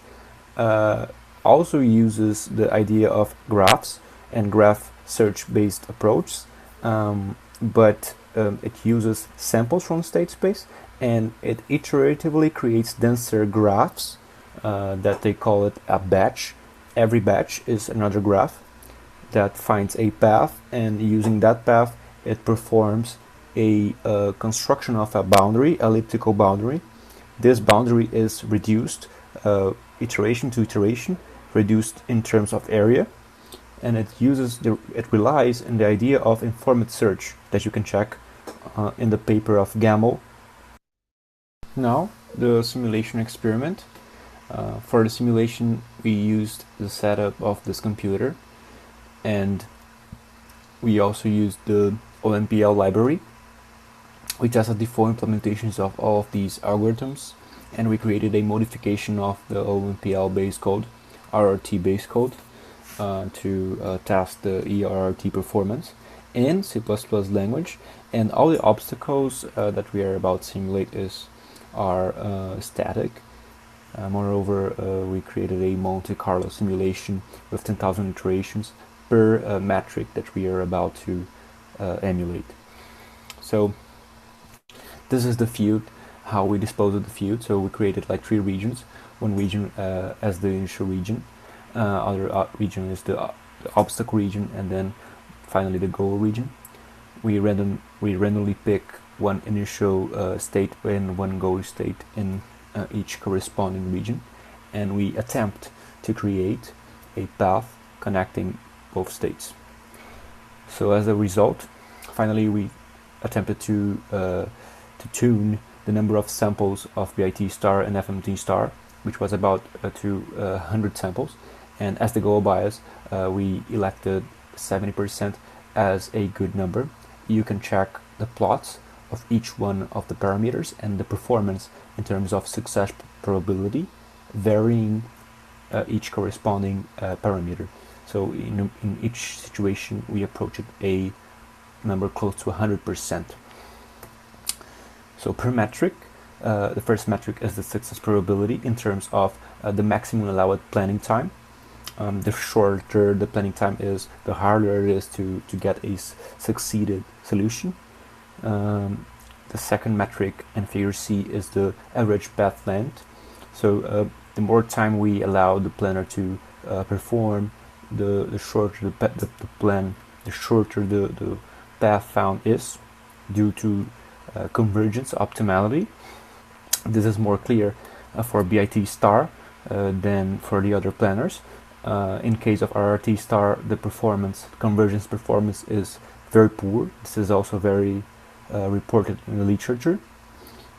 The third metric would be the standard deviation, which tells us how much the path varies when the planning time increases. The best performance was of BIT star and FMT star secondly. And the final metric was the average distance to the goal. We created a ideal tracker and we compared like all the planners. The best performance was BIT star, which reached the goal faster, and FMT star also had a good performance, URRT2, comparatively to the others. And now our major conclusions. So we can see potential of using these 2 algorithms in the league. RRT star had a poor convergence rate. RRT had a poor path variance, and we can check good comparative performances of BIT star, FMT star, and URRT in terms of tracking performance. Finally, the authors would like to thank our sponsors, and I would like to thank FAPESP for the master's scholarship according to this number. These are our sources, and I will be available in case of any questions. All right. Thank you, Felipe. Thank you for your presentation, your nice presentation, and we have some time for questions.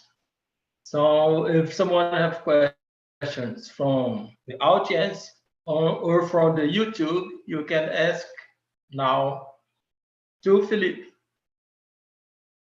Any questions, any comments? Well, okay, I have one question. So this is a nice work. I think this kind of works that make comparisons between the methods, among the methods used in the SS League are very useful for the Robocup community. But I have a question about the span of the for how long have you seen the groups that participate in the SCS League uses? Sorry, connection. These kinds of methods for path planning. Oh, okay. So could you? I don't know if I got the question, but you can correct me if I'm wrong. You were asking for how long I have been seeing like such methods being used across the league. Is it right? Yeah. Okay. I'd like to know for how long have you done your literature review to see to find these kinds of path planning methods in the Robocup community, in the SSL community. Oh, so can you see me? So, but basically, in 2006, they suggested like this first algorithm, which was ERRT, and since then, they have been using like for a lot of teams have been using sampling-based approaches. I know that surely the majority of the teams they rather use, I guess, more graph-based approaches such as A star or even visibility graph, because it's a very simple idea and it works within time. But and I could also find in the previous years by the team description papers, even teams from RoboIME, they were using RRT and ERRT2. Other teams from Cambridge, they have been using also RRT. But I've also been seeing like some transition to graph-based approaches. So to our A star, for example, or dynamic visibility graph. But also studying sampling-based path planners may be also useful in the context of the league too, but this is also actually a projection, a forecast, in case if we want to, rather than just geometrically planning the path, if we want to do it kind of dynamically, then this would be a good approach, because if we have like 4, 5, 6 dimensions of to plan, then it's not scalable to use it with a geometric planner such as visibility graph or other planners. I don't know if I answer your question correctly. All right, because sometime during your paper, your article, you have cited that you talked about the SSL B League.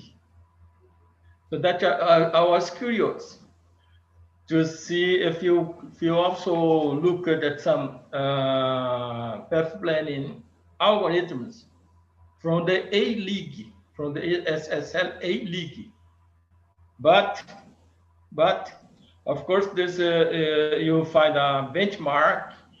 You evaluate the performance.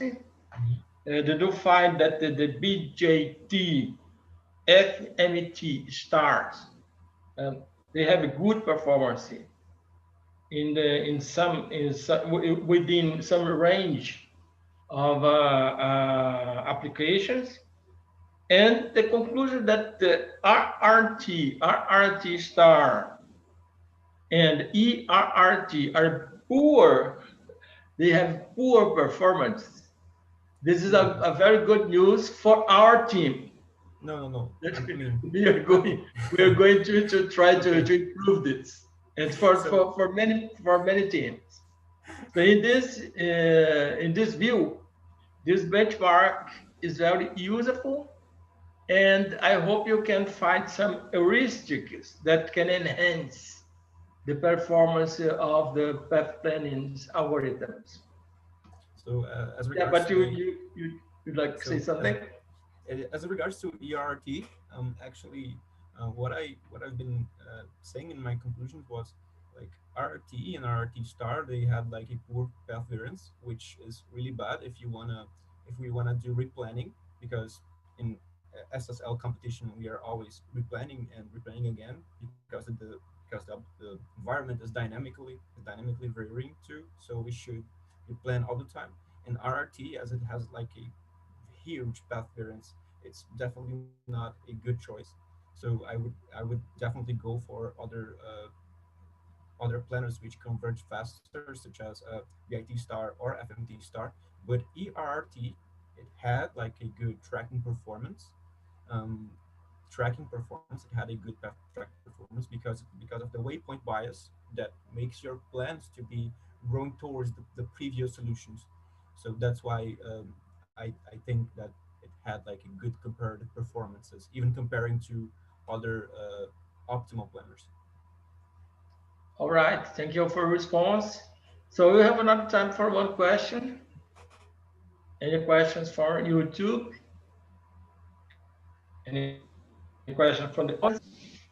If not, I want to just say that it was my very pleasure to participate in this section, because all the presentations were done from people from Teresina. That's where I'm in Teresina right now, and people from ITA are from Teresina, and I'm very proud of the high level of the articles, and I was very glad to participate on that. So thank you very much. Thank you very much, everybody. And also, I think Luis Marcos wants to play the first video of the last the formal section that was not played, that was not okay at the time. So now I pass. Yes, Paulo. Thank you very much. I thank you very much for you sharing this section for us. And I hope I can play it from here. If not, I will ask Bruno to play after João Fabro's section, as the last paper of João Fabro's section. Okay, I will try to share my screen now. Let me see if I get it.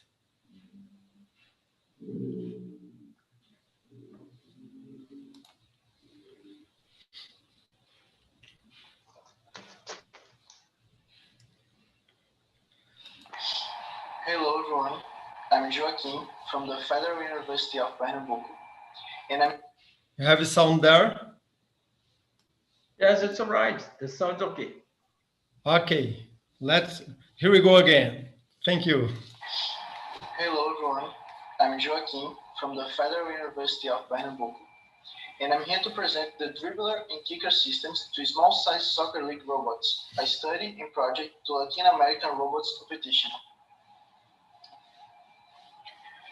Speaking about the Robocup Federation, it has as its main goal to achieve a state of technology where robots can play a soccer game against the current champion of the World Cup Soccer League and win.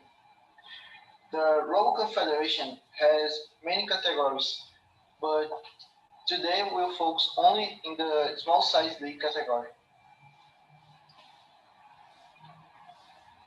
To start off, we studied the wide general analysis of all requirements of the small size league robots, from mechanical projects up to artificial intelligence algorithms. His research discusses several mechanical systems, their advantages and challenges. Based on his study, we performed the comparative analysis between our previous work and several Robocup A and B division teams' designs, as well as South American teams that performed well in LARS. This analysis showed us two devices that needed improvements or are not even present in projects of many Brazilian teams: an angular kicker device and a dribbler system that can cushion and centralize balls. The first system that we studied was the angular kicker device. The OpenAmp, RoboFay, and Thunderbolt teams showed two different types of the same device, both of them operating in the same angular range. Both OpenAmp and Thunderbolt's project showed the effectiveness of intermittent drive mechanisms to obtain precise movements, and the RoboFay project presented an approach using two parallel solenoids that are activated with a time difference between them. The time difference causes an angle in the kicker beam and so kicks the ball at an angle. To centralize the ball and improve the angular kicker precision, some teams uses a threaded cylindrical beam. Among the three teams present projects which differ in thread profiles. OpenAmp using a triangular profile, Tiger's Mannheim and diagonal profile, and RoboFay a rectangular profile. And finally, we analyzed the cushion system presented by Tigers in 2018. This Dribbler device uses a massive spring system. We also made a research to study collisions and different ways to dissipate the ball impact energy to improve this system.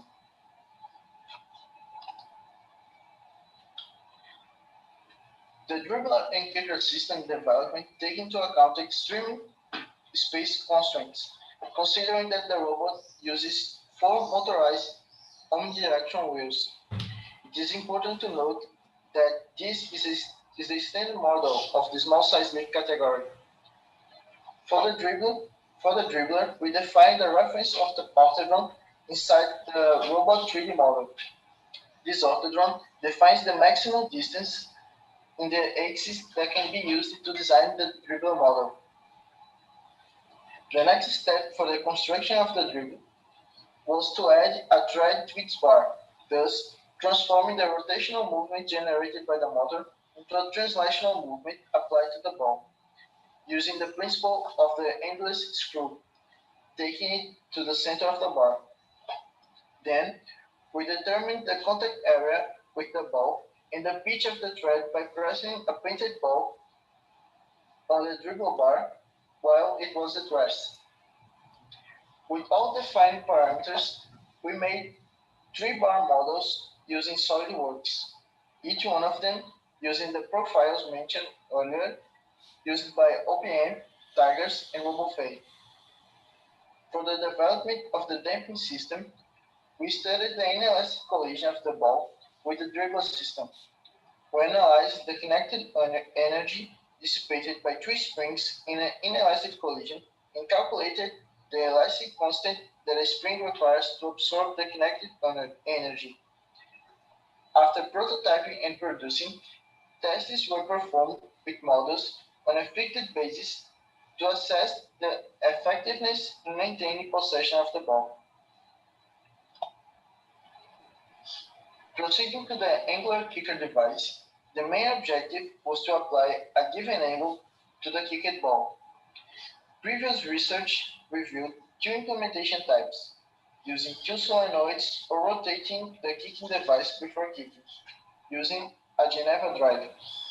A conceptual model was made to determine how much space such mechanism would require, and given the space limitation, only the Geneva drive was possible to apply to our project. Respecting the measurements of the orthodrome determined for the device, we concluded that it would be possible to achieve a rotation of up to 30 degrees around the z-axis.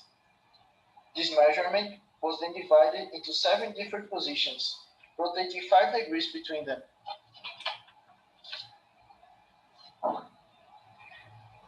The analysis of the most recent project yielded the following requirements for the dribbler. It should centralize the ball, should dampen received balls, and most parts should be machined with low-end equipment. Our previous dribbler had a hyperbolic shape. It was produced in a flexible filament and a layer of silicone was applied to it. Its shape centralized the ball, but when the robot made the angular movements, the ball moved towards the end of the bar. For this project, we chose to use bars that make use of the endless screw and centralize the ball regardless of the robot's movement. 3 prototypes were made and tested: a cylindrical bar with a triangular thread profile, a cylindrical bar with the same circle profile, and a hyperbolic bar with the same circle profile. To make these bars, we used silicone and maize in a 6:1 ratio and applied it into a 3D printed mold.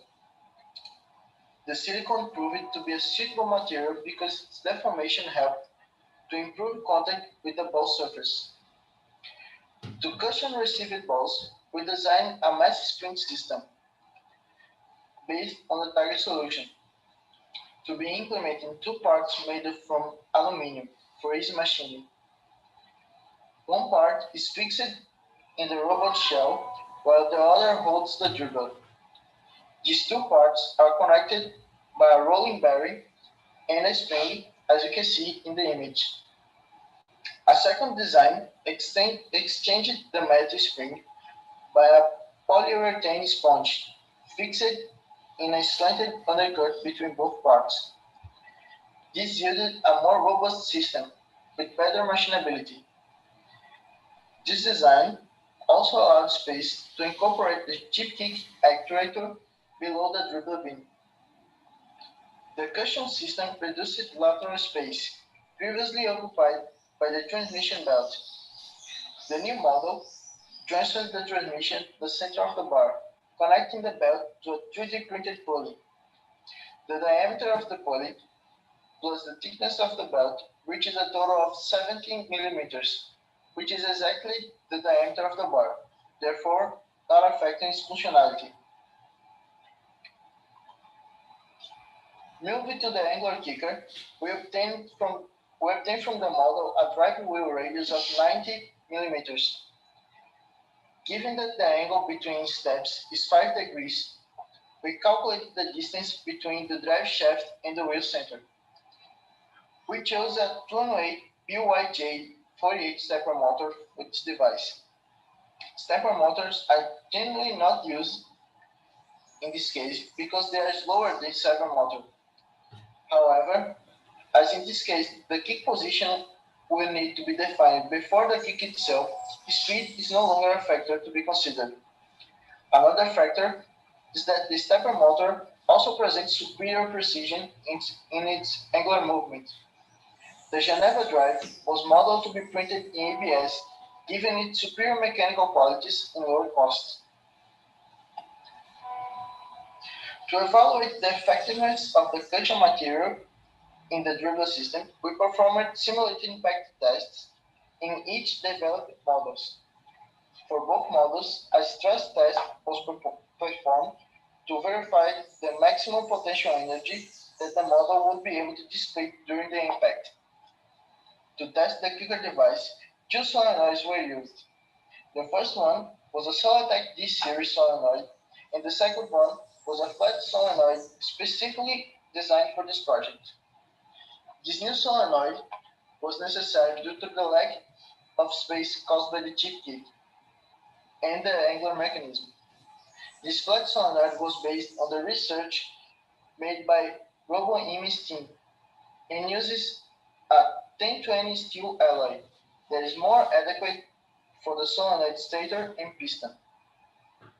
We also made a simulation test to verify if the whole mechanism would not collide with any other part of the robot and to see if the gearing was working properly. Regarding the damping and energy dissipation of the dribbling system, the second model using the polyurethane sponge provides a large contact area between the sponges and mobile parts of the dribbler. The test showed that most of the kinetic energy was dissipated by the sponge, and the remaining energy can be dissipated by the silicone present in the dribble bar.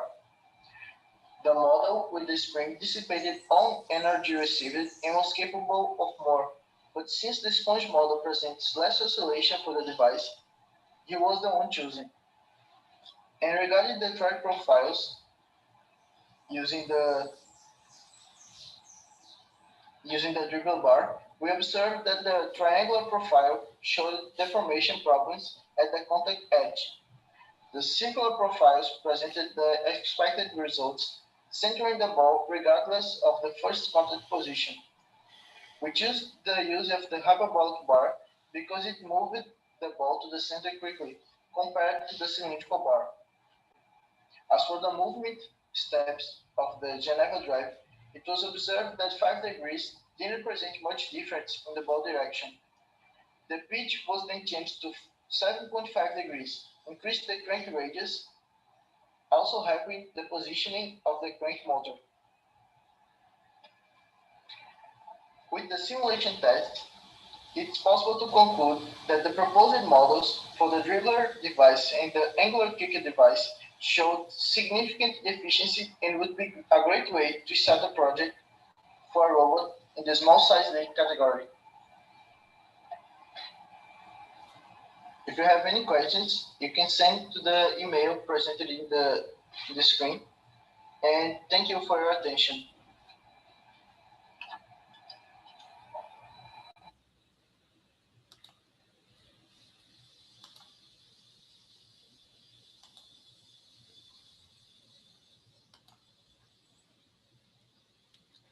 Okay. I'm trying to stop sharing here. Bruno, can you stop sharing for me?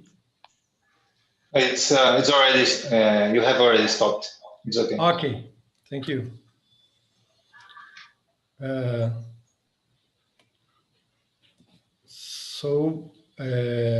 I invite in the sequence João Fabro to the last session. Okay, João? Thank you, Luis Marcos.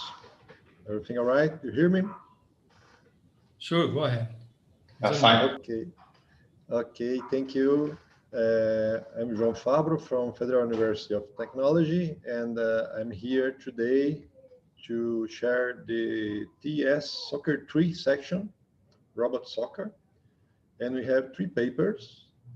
So I think I will just start by calling the authors of Decision Making for 5 versus 5 Very Small Size Soccer Teams. That's authored by Tainá Pires Baulão, Marcos Maximo, and Cecilia Cesar. Yeah, I'm here. Can you hear me? Tainá, nice to see, nice to hear you. So you can present your paper now. Thank you. Okay, I'm going to start sharing my screen.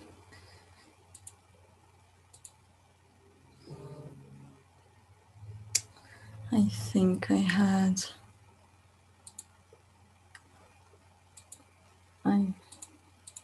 Just a second.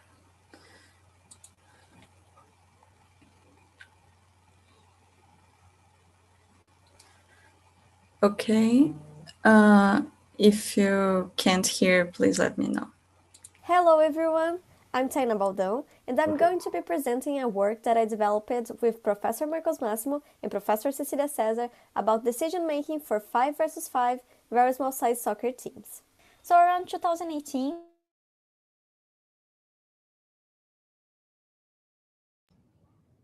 Tainá, we are just looking at the black screen with losing connection and connected, and we lost your audio also.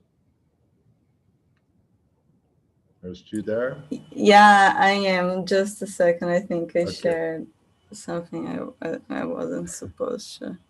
Let me... Can I stop sharing? Yes, please start again. Stop share. I'll start again. Sorry. Is that because I forgot to share the audio? Then I went again. I think I clicked something else. Just a second. Okay. I think... Can you see my presentation now? Yes. Okay. hello, everyone. Are you hearing? I'm Tainá Baldão, and I'm... Okay, so now I'll mute and start. Sorry. Hello, everyone. I'm Tainá Baldão, and I'm going to be presenting a work that I developed with Professor Marcos Massimo and Professor Cecilia Cesar about decision-making for 5 versus 5 very small size soccer teams. So around 2018, LARC announced that in the next years they intended to include another modality in VSS competitions in which VSS teams composed by 5 robots would compete. I'm part of Android's VSS team, and I know that back then we only had a team composed by 3 robots. So with this announcement, we started thinking what kind of changes we will have to make in order to have a functioning 5-robot team, and this kind of motivated our work. In 2019, LARC hosted the first 5 versus 5 VSS competition, and you can see one of the matches in which our team is playing wearing yellow uniform and using the decision-making system that we developed with this work.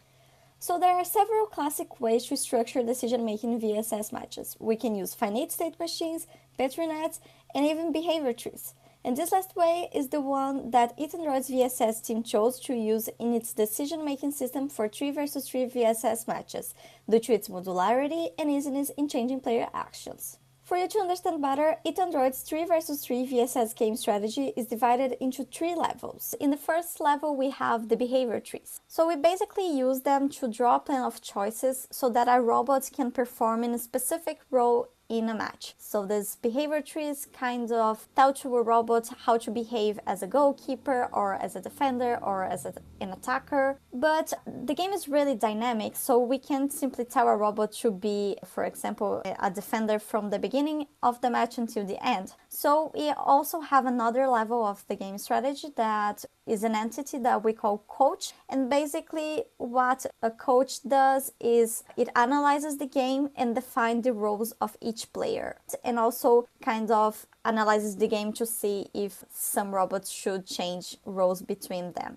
And as we may want to change coaches during the game, we also have a finite state machine that chooses which coach will rule the game accordingly to different game states. So as I previously mentioned, there are many ways to structure the decision-making system of a VSS team, and since the beginning of 2018, we've been developing the game strategy structure that I just showed you, and we've accomplished many good results with this decision-making system.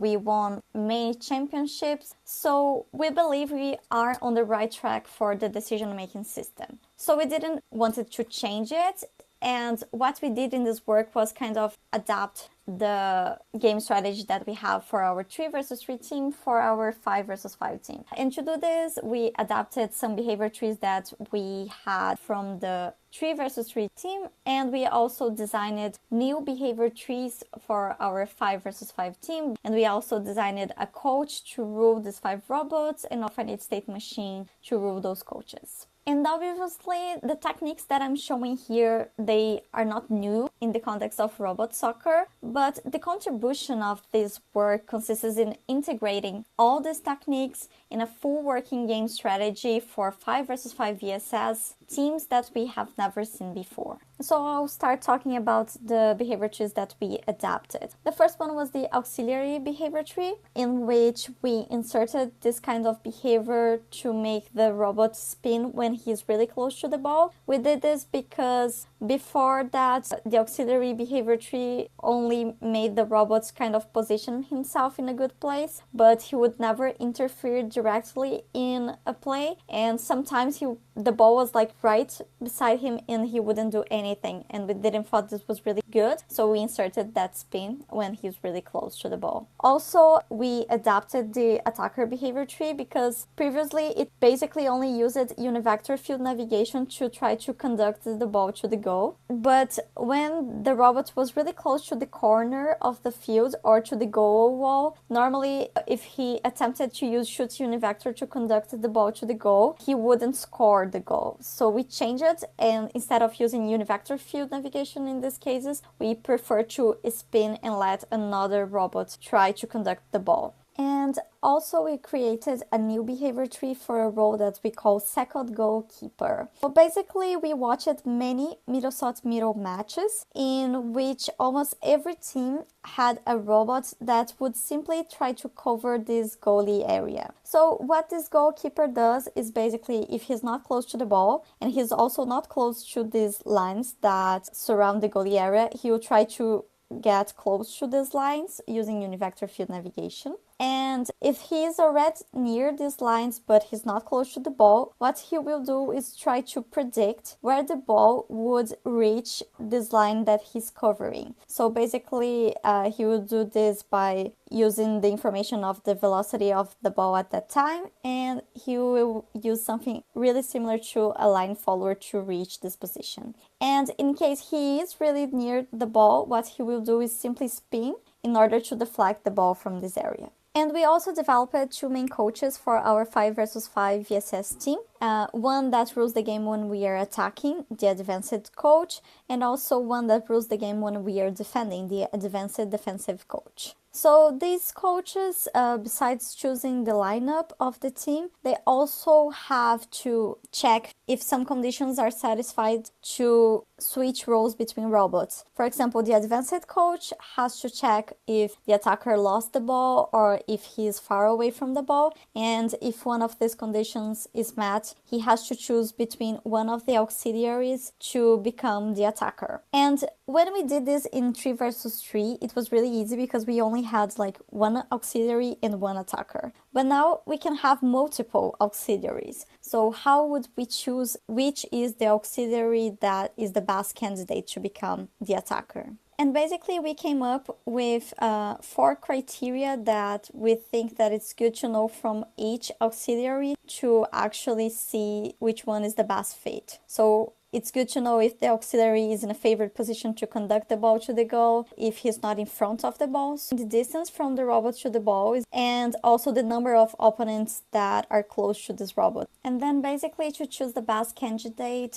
we simply gather all this information from an auxiliary into an object and we place it into a priority queue that ends up telling us which is the best candidate. And after doing all this, we had a decision-making system for our 5 versus 5 team, but we still didn't know some things like which was the best lineup for each coach. We didn't know which order of criteria to use to choose which auxiliary would change roles with the main player. And basically to figure this out, we did several Monte Carlo simulations in our team's game simulator, and we analyzed the statistics from all the simulations. And as we don't have much time left, I will talk only about 2 of the 4 analyses that we did. The first one being how we chose the best lineup for the advanced defensive coach. So basically we came up with these 3 teams. The first one that doesn't have a second goalkeeper, a second one that has, and the third one that has a second goalkeeper, but instead of having 2 auxiliaries has 2 defenders. And basically what we did was a little championship between these teams, and for each pair we ran 60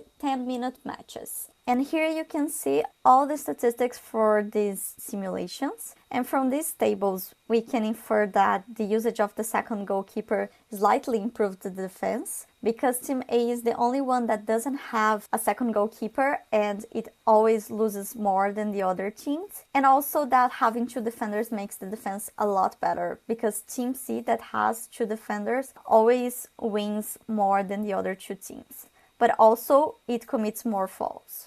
And then we also analyzed the best criteria order for choosing the auxiliary that would switch roles with the attacker. As I told you, there were 4 information that we thought would be good, and here we have teams with different orders of importance for each information. And what we did was basically a championship between these teams, again doing 60 simulated 10-minute matches between each pair, and the statistics for these simulations are here. And from these tables we can infer that it is really important for the auxiliary that will switch roles with the attacker to be in a favorite position to conduct the ball, because the team that performed better here was Team J, and the 2 criteria that this team cares more about are related with the fact that the robot is in a favored position to conduct the ball. And as a conclusion, we can see that this work allowed the development of dynamic game strategies for teams composed by 5 VSS robots, and that in fact the decision-making system that we developed has already proved being efficient in real matches, because in LARC 2019,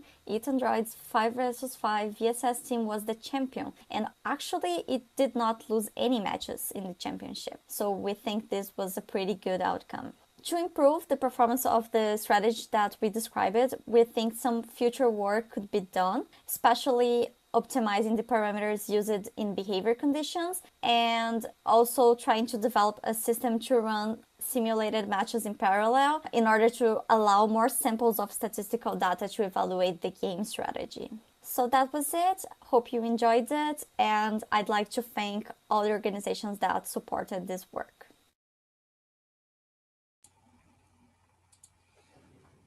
I think that was it. Thank you, Taina. Hello, everyone. Let me I'm just Taina Baldão, stop it and I'm here. going to be... Again. Yeah. Okay. Let me see if there is any question from the audience. Since one of the teams that lost those games for your team was mine, from Federal University of Paraná, I would like to congratulate you, because your presentation is very clear, and your approach, I think it's a very good one. And one question for you is, maybe in the next years, the category will increase even more the amount of players, from maybe 5 to 7, maybe to reach 11 in the future. Do you think that your approach is can scale up to cope with this, or the rules will be extremely complex? So I think using the behavior tree will be something that will probably still be really useful, because you can still reuse some behaviors from different roles, but possibly there will be more roles, like more behavior trees that I'll have to design. And also I think it will be even harder for the coach to kind of coordinate all its team members, like to see the changes of players and things like this. Yeah, I'll probably have to think more about it, but I still think the behavior tree will be a good solution for describing roles. The problem will be the collaboration between players, and then I think we'll probably have to use something else. Okay, let me see if there are any other questions.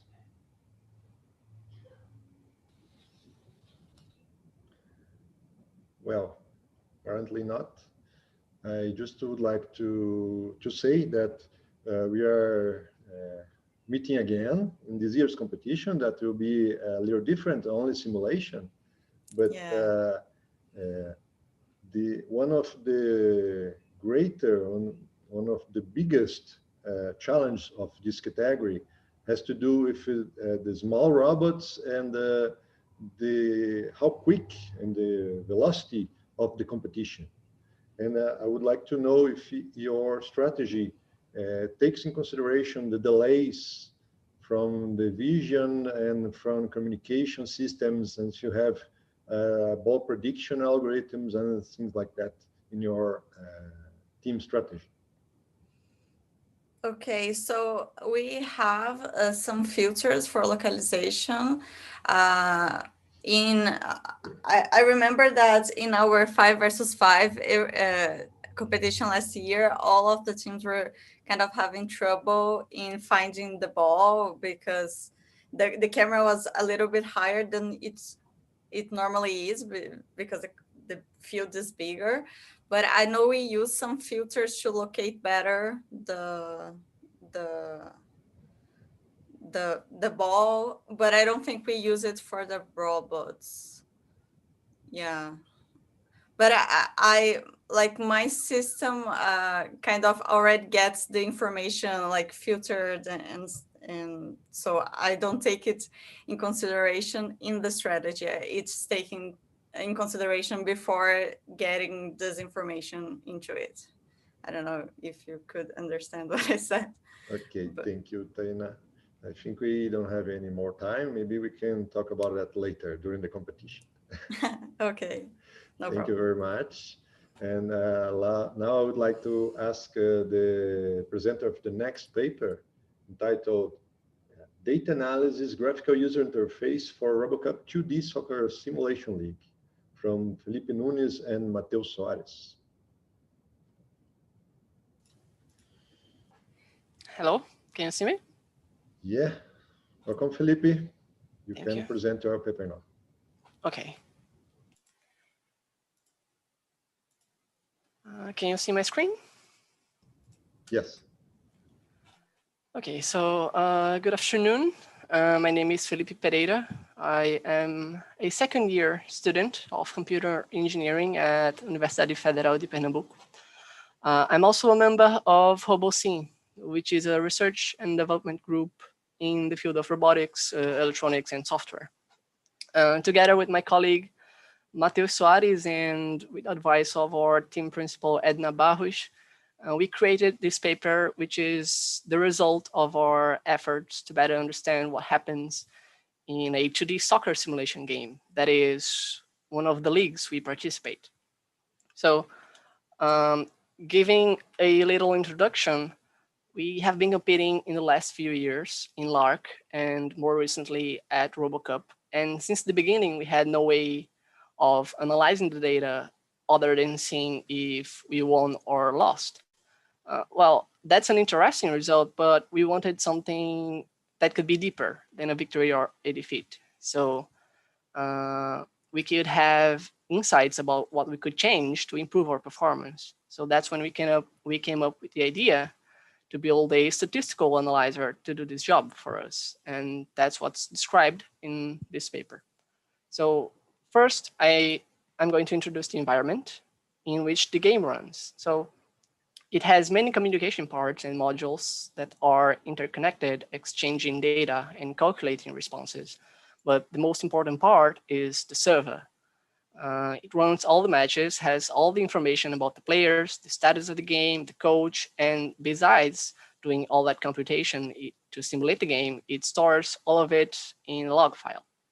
So inside the server, there are our agents or the players, so as they are better known. And each team has 11, just like normal football, 10 players and the goalkeeper. Knowing that, we knew that every game that occurred had a log file attached to it, because in the end of the match, the server stores all the communication that happened during the game in this log file, which is outputted as a .rcg or .rcl file. And within this data, we have the occurrences of goals, faults, player and ball positions, and many more informations. This means that we could use this detailed information about what happened in a given match, some way, somehow, to understand what's going on with our agents. But there was a problem. The file was way too complex to just open and read it. And the game, it has precisely 6,000 cycles, which is corresponding to the 90 minutes of a real football match, just like a real game. It has a few extra time as well when the ball goes out or the players are repositioning, when the goal occurs, and the ball needs to go back to the middle of the field, and many other situations. So we have way more than 6,000 game cycles to analyze and filter through this extra information that is not so usable. So we decided to build a program that would dive into this data and bring back to us just relevant information. So we created an architecture, gathered a few requirements, and started to build the log analyzer, which is the graphical user interface presented here. So first, we had to transform that .rcg file into a CSV file, which is an easier file to work with because it has a better structure, it's more readable, and there are many data science libraries that can be used to manipulate this kind of archive. For this translation job, we used a software created internally in our team. The libraries that we choose to use in our log analyzer were the pandas library, which can be seen here. And this library is used to transform that huge file, that huge CSV file, into a data frame, which we can easily control and access. Matplotlib and Seaborn, that are here, are used to get the information gathered from the data frame and plotted in understandable graphics. Besides that, we wanted to build a software that anyone on the team could easily use. So we used Qt, or precisely Python Qt, to build a really simple but powerful graphical user interface that holds all the graphs that we are creating with these log files from the game server. All of these frameworks and libraries are written in Python, so that makes things even easier. And that's our result. That's a current picture of our interface.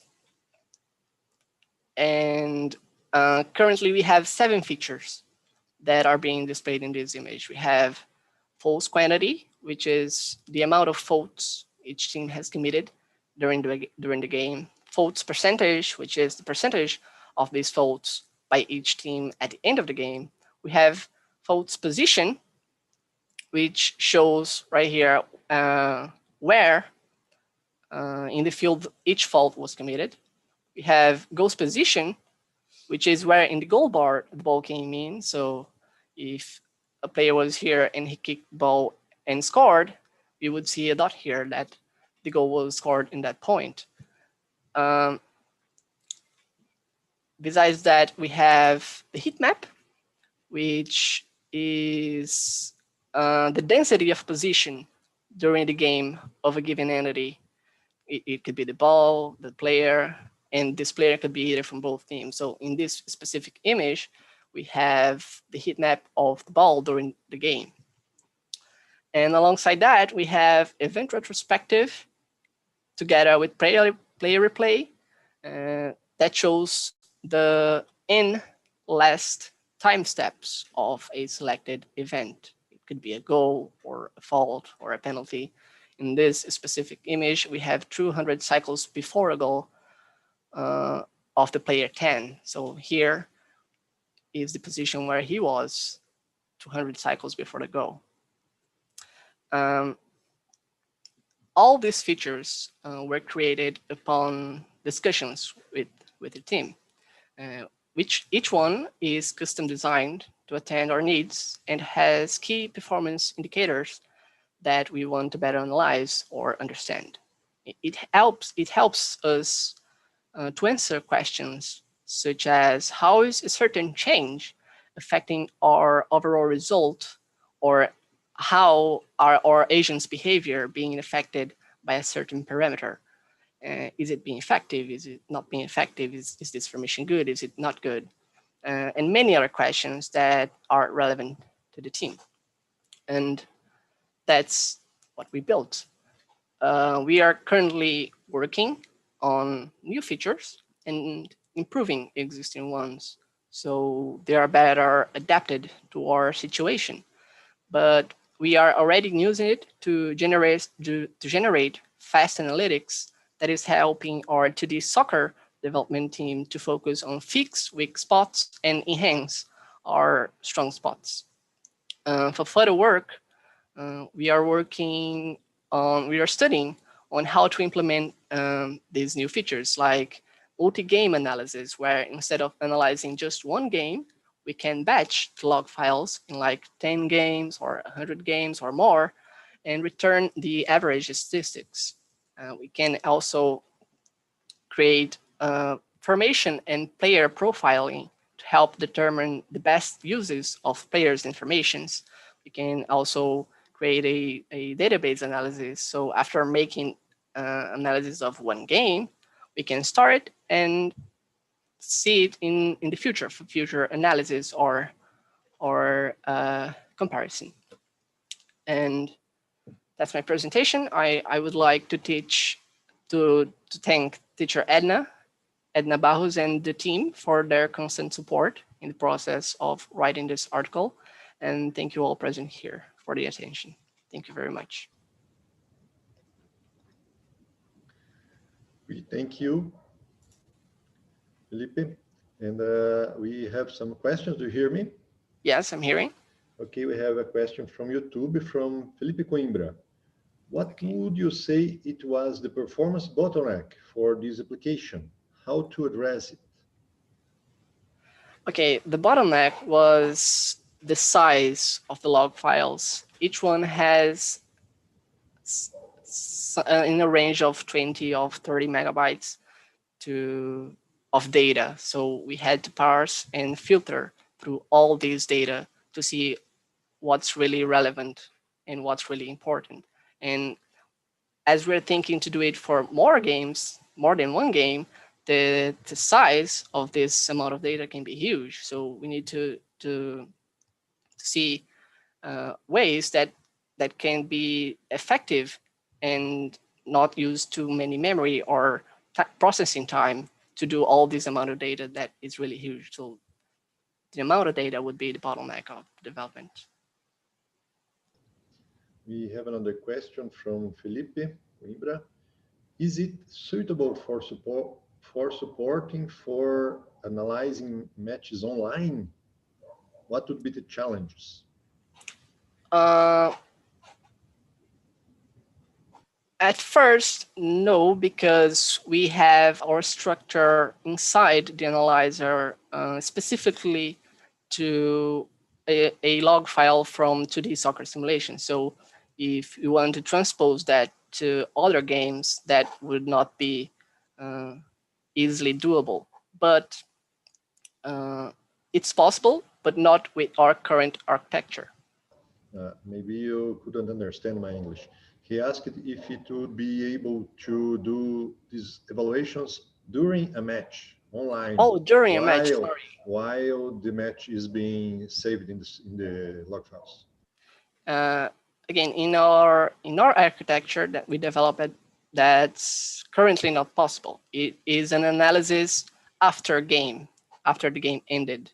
So while the game is happening online, we would have to work with a faster language because we're using Python everywhere. So we would need something like C or C++ to get information as they occur. If we would like to do it the way we are doing with our architecture, that would not be possible. Wouldn't be fast enough. Okay, Felipe. I think Marcos Maximo has a question. Yes? Hello, are you hearing me? Yes. My question is if the tool is going to be open source to the community. Yes, we are thinking about it. We are currently still developing it. So we would like to fix all the problems and solve everything and document everything so we can further share it with the community. Yes. Okay. But further. Okay, thank you. I would just would like to make a comment about the team that you choose for your presentation. Why did you choose it? It's not any specific choice. It was at random. Okay. So if anyone doesn't understand the joke, it's my team. But I would like to congratulate Philippe for a good presentation. Thank you, and we hope to see the GitHub link soon. Okay? Okay, thank you very much. Okay, and I think now we can go to the last presentation of the section and from this afternoon. The paper is Deep Reinforcement Learning Applied to IEEE Very Small Soccer Strategy, Very Small Size Soccer Strategy, from Thiago Felipe de Medeiros, Takashi Yoneyama, and Marcos Maximo. Any of the presenters are here? Hello, can you hear me? Yes. All right, start sharing my screen here.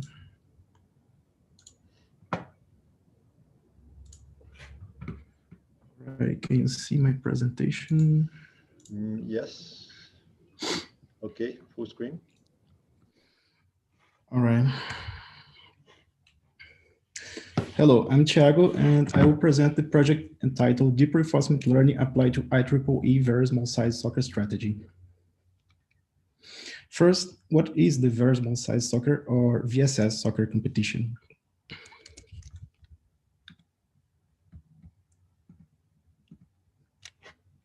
VSS is a robot soccer competition where two teams of small robots compete in a soccer game. The robots are controlled via radio by a program designed by the teams, but there is no online human control of the robots during the match. Okay, let's get back here.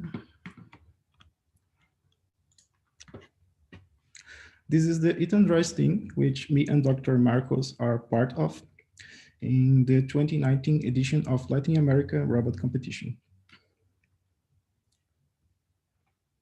The robots are roughly small cubes with 8 centimeters length and 2 wheels. The processing cycle is as shown and basically consists of fetching input from a camera that's located above the game field, processing this raw data to extract positions and velocities of the robots, and using this information to make a decision of where and how to position the robots for the next frame. Finally, the desired wheel speeds are sent via radio, and the cycle keeps going at 60 frames per second. The focus of this project is on the strategy, but also deals with path planning and control. The objective is to train an agent with DRL, more specifically to train the agent in a scenario where the agent tries to intercept the ball while being challenged by an adversary robot. Our model of the robot is of a differential one. It has 2 wheels, and given linear and angular speeds, the correspondent wheel speeds can be derived from these formulas, and vice versa. For the navigation, we use 2 approaches. The line follower, where the robot follows a reference line while trying to reach a target. This is the navigation we use for the agent. And the univector field, which given a reference line and a target, assigns the direction or unitary vector to each point in space. This is the navigation we use for the opponent. Now onto the reinforcement learning. The game field is a rectangle with those dimensions. We can measure 2D position coordinates with respect to the center of the field, which is used as reference. So we have agent, opponent, and ball positions. We also measure 2D velocities. So we have agent, ball opponent, and ball velocities. Finally, we measure distance between agent and ball, agent and opponent and ball. So positions, orientations, linear velocities, angular speeds, and mutual distance with addition of a reference of time give us 18 dimensions for the state space. The agent's actions is to go to a desired position. Hence, action space is 2-dimensional. It uses the follow line, so if the same action is chosen in succession, the agent will try to follow a line that leads it straight to the desired position. The reward function has this shape where RT is the reward per step. The 1/Tmax coefficient is to make the total reward in episode equal to -1 in the worst case. The negative sign is because all rewards here are actually punishments. On each step, we have K predefined conditions, which are evaluated to compose the reward of that step. And capital WK is the weight of the particular condition regarding the reward of the step. And that fancy 1 to the power of the kth condition is just a coefficient that evaluates to 1 if the condition is met or 0 otherwise. When a success occurs, the episode terminates and the reward of 0 is given. When a failure occurs, the episode terminates and a large penalization is given. For the dynamics, use a modified version of the simulator that the Ethan Dry's team used. It's basically a simulation of the robots and the field using the Open Dynamics engine with the simplified graphic user interface. The circle is the agent's arrows show velocity and direction, and the yellow X is the agent desired position in that step. As our algorithm use an actor critic scheme. where the actor is the neural network that makes the decisions based on the state, and the critic is the auxiliary neural network that evaluates how good the actor decision is based on the state. We also use proximal policy optimization algorithm, or PPO, which helps during the training process by not letting the bad evaluations of the critic derail the training. It does that by restricting how much the policy network parameters, which is basically the actor network, change on an update. PPO was used to create OpenAI 5, a team of neural networks which play Dota 2, so it's pretty awesome. For the implementation of the training algorithm, use GitHub repository created by OpenAI. The training process is as follows. Simulator sends the state variables to the process running PPO. The PPO process makes the decision of what action the agent should take in that step. PPO process sends the action to the simulator. Simulator runs the action and updates the physics. Simulator sends the state variables of the next state and the reward of the previous interaction. And this exchange of data keeps going until the desired number of steps is reached. We also use a technique called curriculum learning, or CL, which basically is to present an easier version of the desired scenario. And during the training process, gradually increase the difficulty of the task. For a project, we use 2 phases of CL. The first one consists of starting the training with ball and agent close to each other, and also the ball start the training with small initial speeds. The second phase consists of starting the training with the opponent far from the player and ball, and to limit the maximum speed that the opponent can attain on that episode.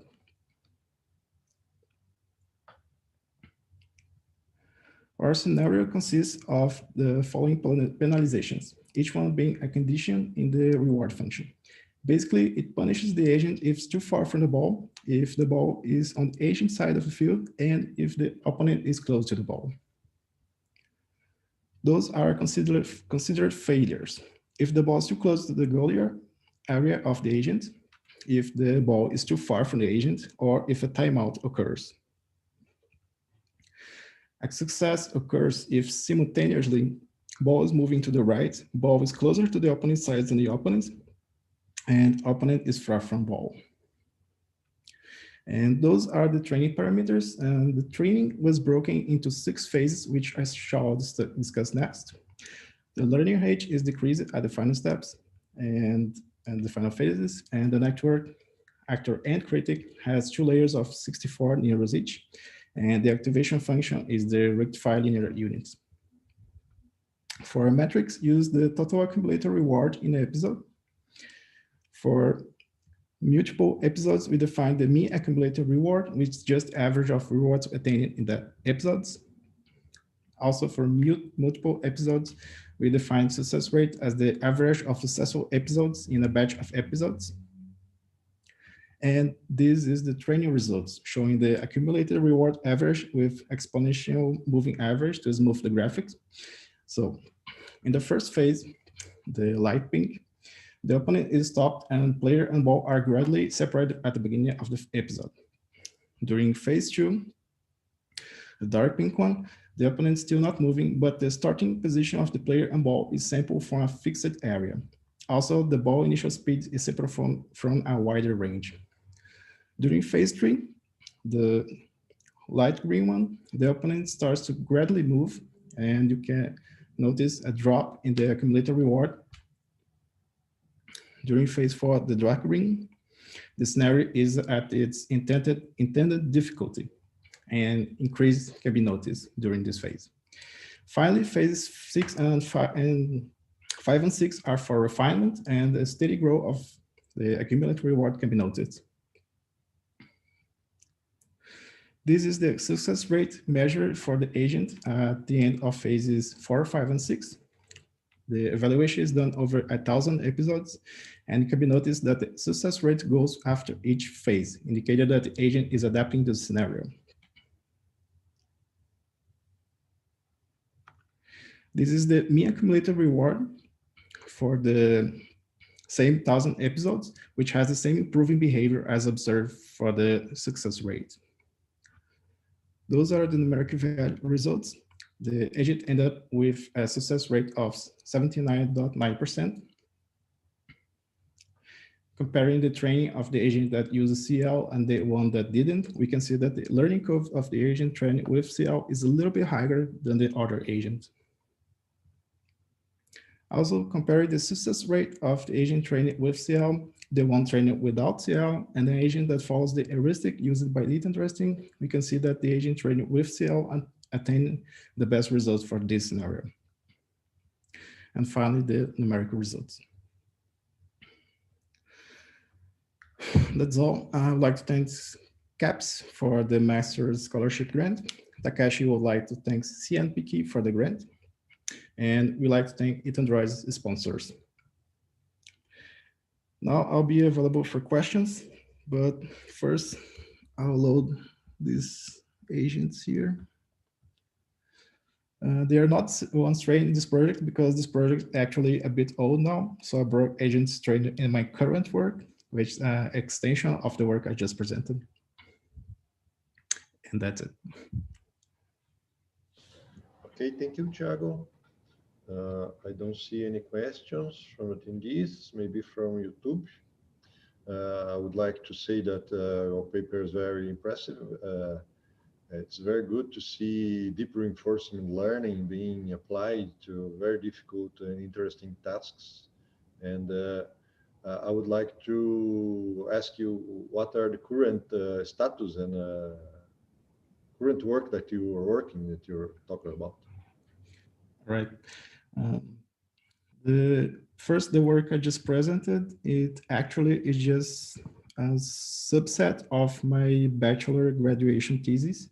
In my thesis, I created 4 scenarios. So for the paper, I picked just one. And it all dealt with defensive moves. For my master's degree, I chose to try comparative scenarios. So my current work is to try and make 2 agents cooperate to score the goal. So these are kind of baby neural networks I'm training, and I just picked some funny moments, I think.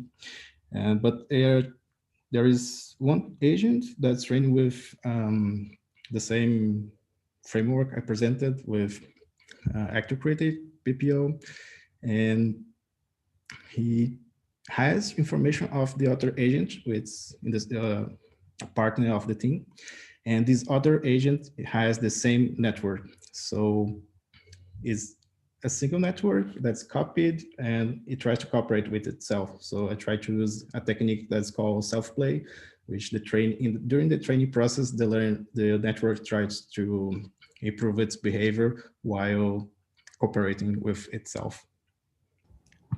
Okay, we have a question from Professor Eduardo Todd from Federal University of Paraná, here in Curitiba. How do you think it will behave with 3 players? Yeah, that's the question, right? There's nothing more. All right, cool. Yeah, this work, as presented before by Tainan, Androids use a behavior tree for pretty much everything on the strategy. So much of the paper is about trying to create train a behavior and then insert it on the behavior tree. So it's intended to be just a subset of something, not really for winning the whole game. So when I moved to the master's thesis, I try to go into the direction of something more general, not really just a behavior. But what I'm seeing is that it's the difficulty difference is huge. Like, it's very different to train just one agent with information about himself and the ball and the enemy, and try to train an agent that takes into account another teammate. So it's already pretty difficult. So it has intent to scale up to try and go for a 3 agent, 4 agent, maybe in the future. But as I see right now, it's hard to train. It's really hard to train. It's hard to come up with the right parameters, and it's hard to just like try some parameters because you need a huge computational power just to train a basic agent. Okay, I think we are out of time, but I would like to say that I recently participated in a PhD thesis presentation that worked just with this team of multi-agent collaboration with deep reinforcement learning. Please contact me, I will send you the thesis. All right, great, thanks. Okay, I would like to thank you all, thank you the audience, thank you the organization, and declare that we finished this presentation, this session. And the next session will be tomorrow morning from, oh, there is any session more today? No, next session will be tomorrow afternoon, because in the morning we will have the opening ceremony. So see you all there, see you there tomorrow. Luis Marcos, thank you very much for the opportunity. Congratulations. We have to thank you very much, João, and the presenters of the last session. They were really very good works, as people at YouTube and even here were commenting. Tomorrow in the morning, we're going to have the opening ceremony at 9. And then after that, we will have a talk by Professor Rod Griffin. Rod Griffin was one of the editor-in-chief of the Robotics and Autonomous Systems. So we hope he will give you a very, very good talk about their robots at Massachusetts University, the State Massachusetts University. So I think, Julio, do you want to say something? No, Professor, you did fine already. Okay, and tomorrow night, don't forget, we are going to say what are the best papers of these years after our cultural evening. Right, Julio? Are you going to be playing tomorrow for us? Not me, but I will be here listening. Okay, so thank you very much. And I am very happy because we got success on the first day, and hopefully everything keeps like this. Okay, thank you guys. See you tomorrow. Thank you very much. See you tomorrow.